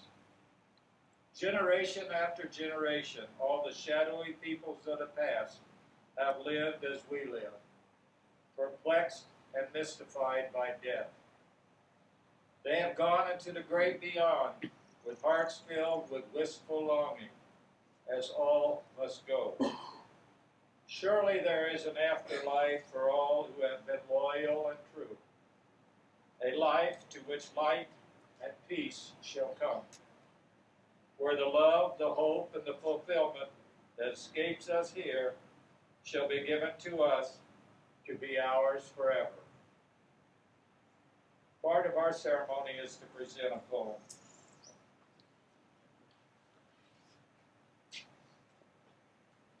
This poem captures the essence of this moment in time. In remembrance of John, miss me. Barbara, now that I've come to the end of the line, the sun has set on me. I want no rights in a gloom-filled room. My cry for a soul set free. Miss me, but not too long, and not with your head low. Remember the love we shared, the moments we shared, the family we shared. Miss me, let it go. For this is a journey we all must take, and each must go alone. It's all part of the Master's plan, a step on the road. Barbara, when you are feeling lonely, let's say goodbye. Go to the friends we know. Bury your sorrow in doing good deeds. Listen.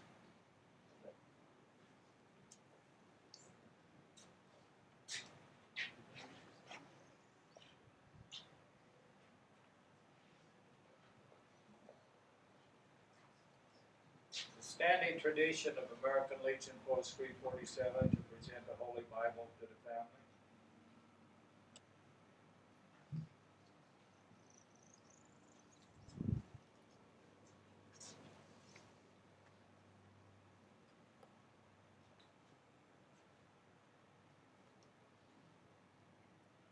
This Bible is presented to you in recognition of Tom's service to his country. Sincerely hope you will find comfort, consolation, and hope through God's word.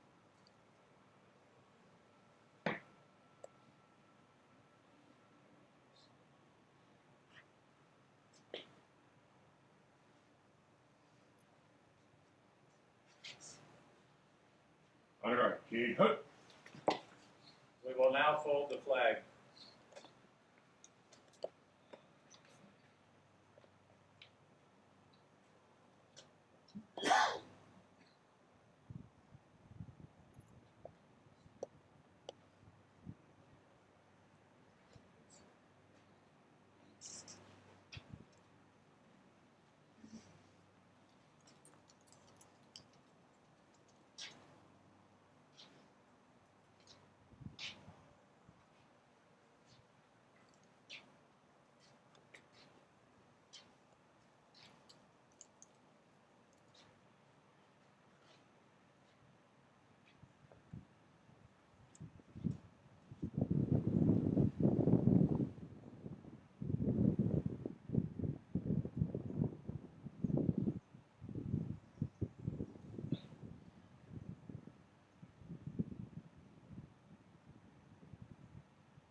This flag under which you so proudly serve will now be folded in your honor.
These 3 shells were spent in recognition of the Legionnaires' commitment to God,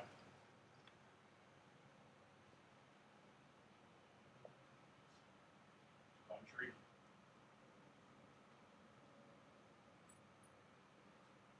comradeship.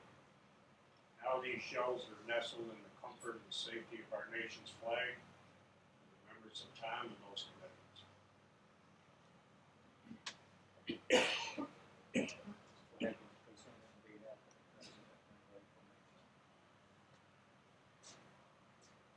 And salute.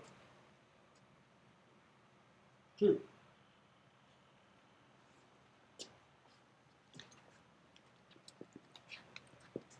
For the final volley.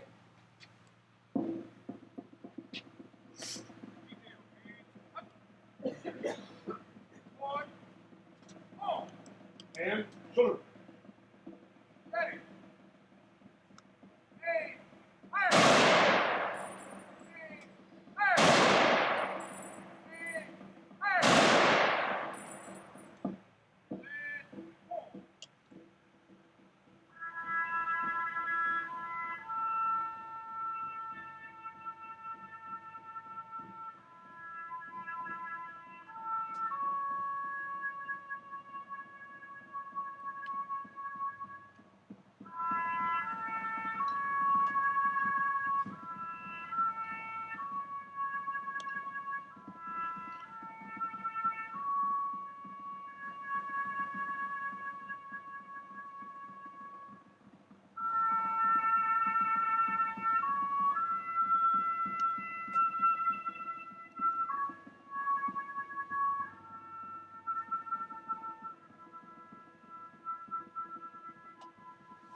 Two.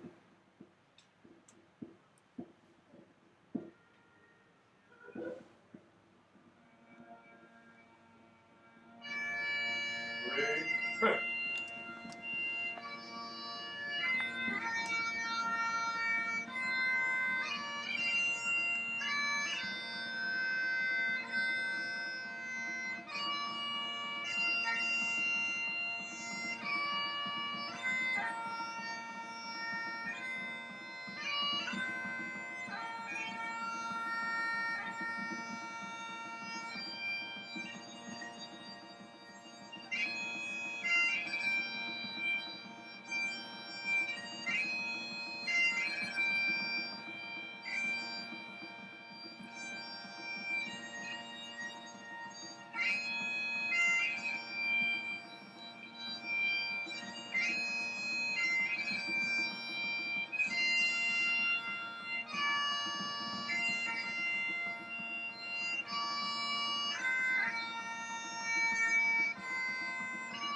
On behalf of all the members of American Legion Post 347, we extend our sympathy. We know that Tom always did his best for his family and his friends, and his community and his country. This concludes our service for today.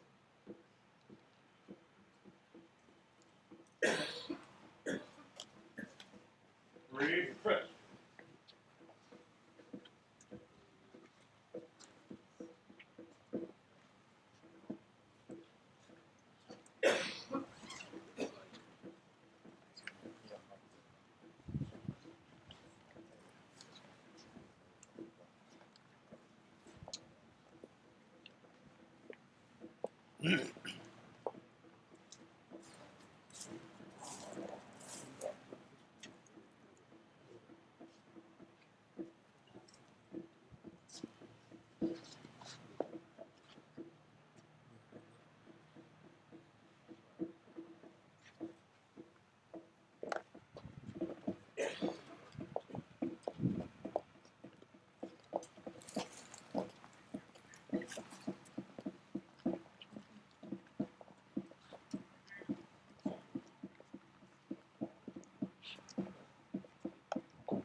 I'm at 2121 Gerardo Avenue, looking out my front door.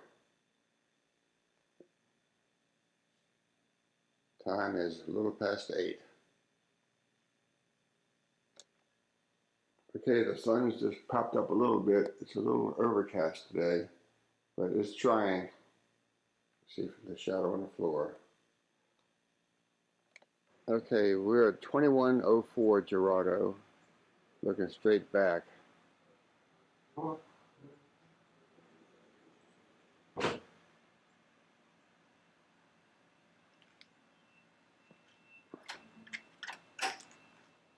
This is what they've got to see right now. And this is down to the keepers. I should point out these bricks, these scallop bricks, Yes. are the boundary line between the properties. Oh, okay. Talk? Yep. This is a camphor tree. It's designated as an invasive tree by the state of Florida. It does not have protection. It's probably now a good 70 feet. It can grow to 150 feet. I already have put $400 out, having branches taken off. The branches were on my lanai, on the bird cage. Okay.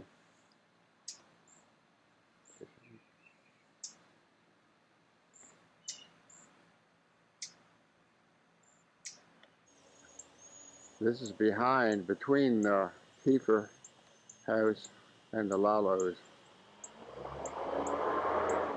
It's the wall. This is a tree here.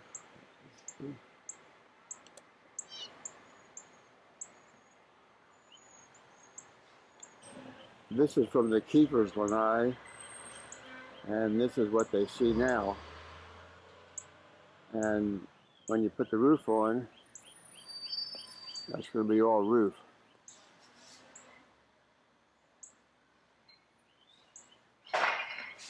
This is, it's looking between the two houses. This used to be all sun until the wall was put up. and there's no sun in the lanai. This is the McGargle's house. No, Schwartz. Oh, no, I'm looking at McGargle. Oh, oh yeah. Yeah. Looking straight out the door.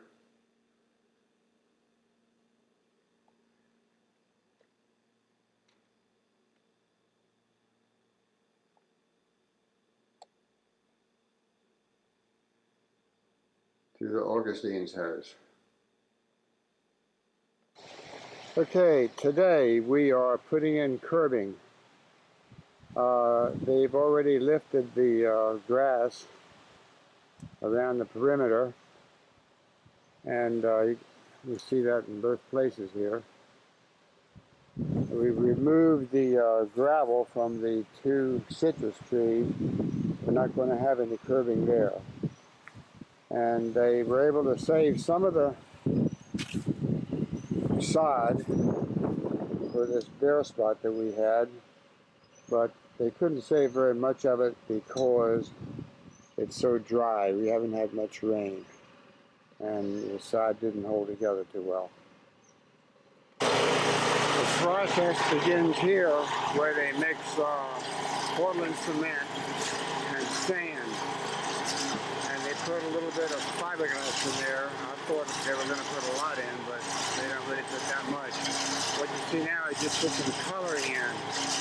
We were looking to have it to be like a light tan color when it was finished.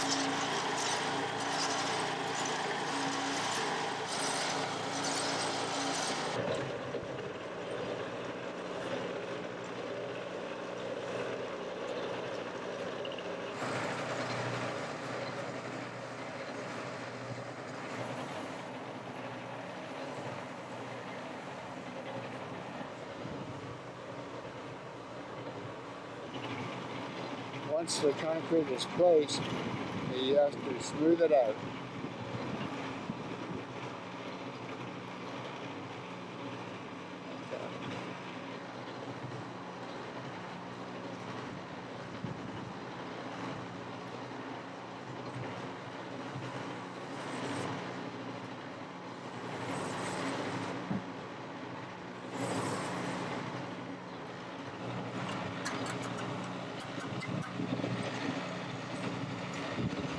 This is the coloring that puts in to marbleize it.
That bucket has some coloring in it, so it's stamping in a little darker color in the brick lines, or what's supposed to look like brick.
side right there has been sprayed twice already.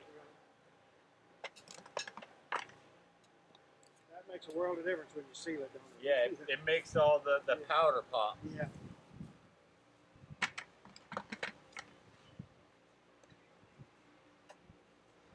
Have a fiberglass or something bonding deal in there.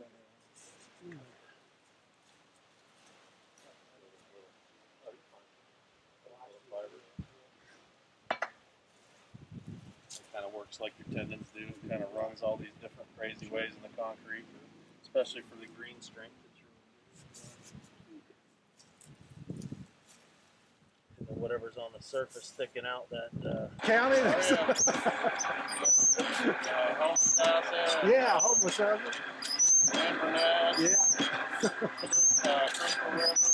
In fact, I couldn't believe how rednecky it was over there. You know, it's just, you don't think of Florida being that way, you know. They know if you're not from there, too. Yeah. Quick.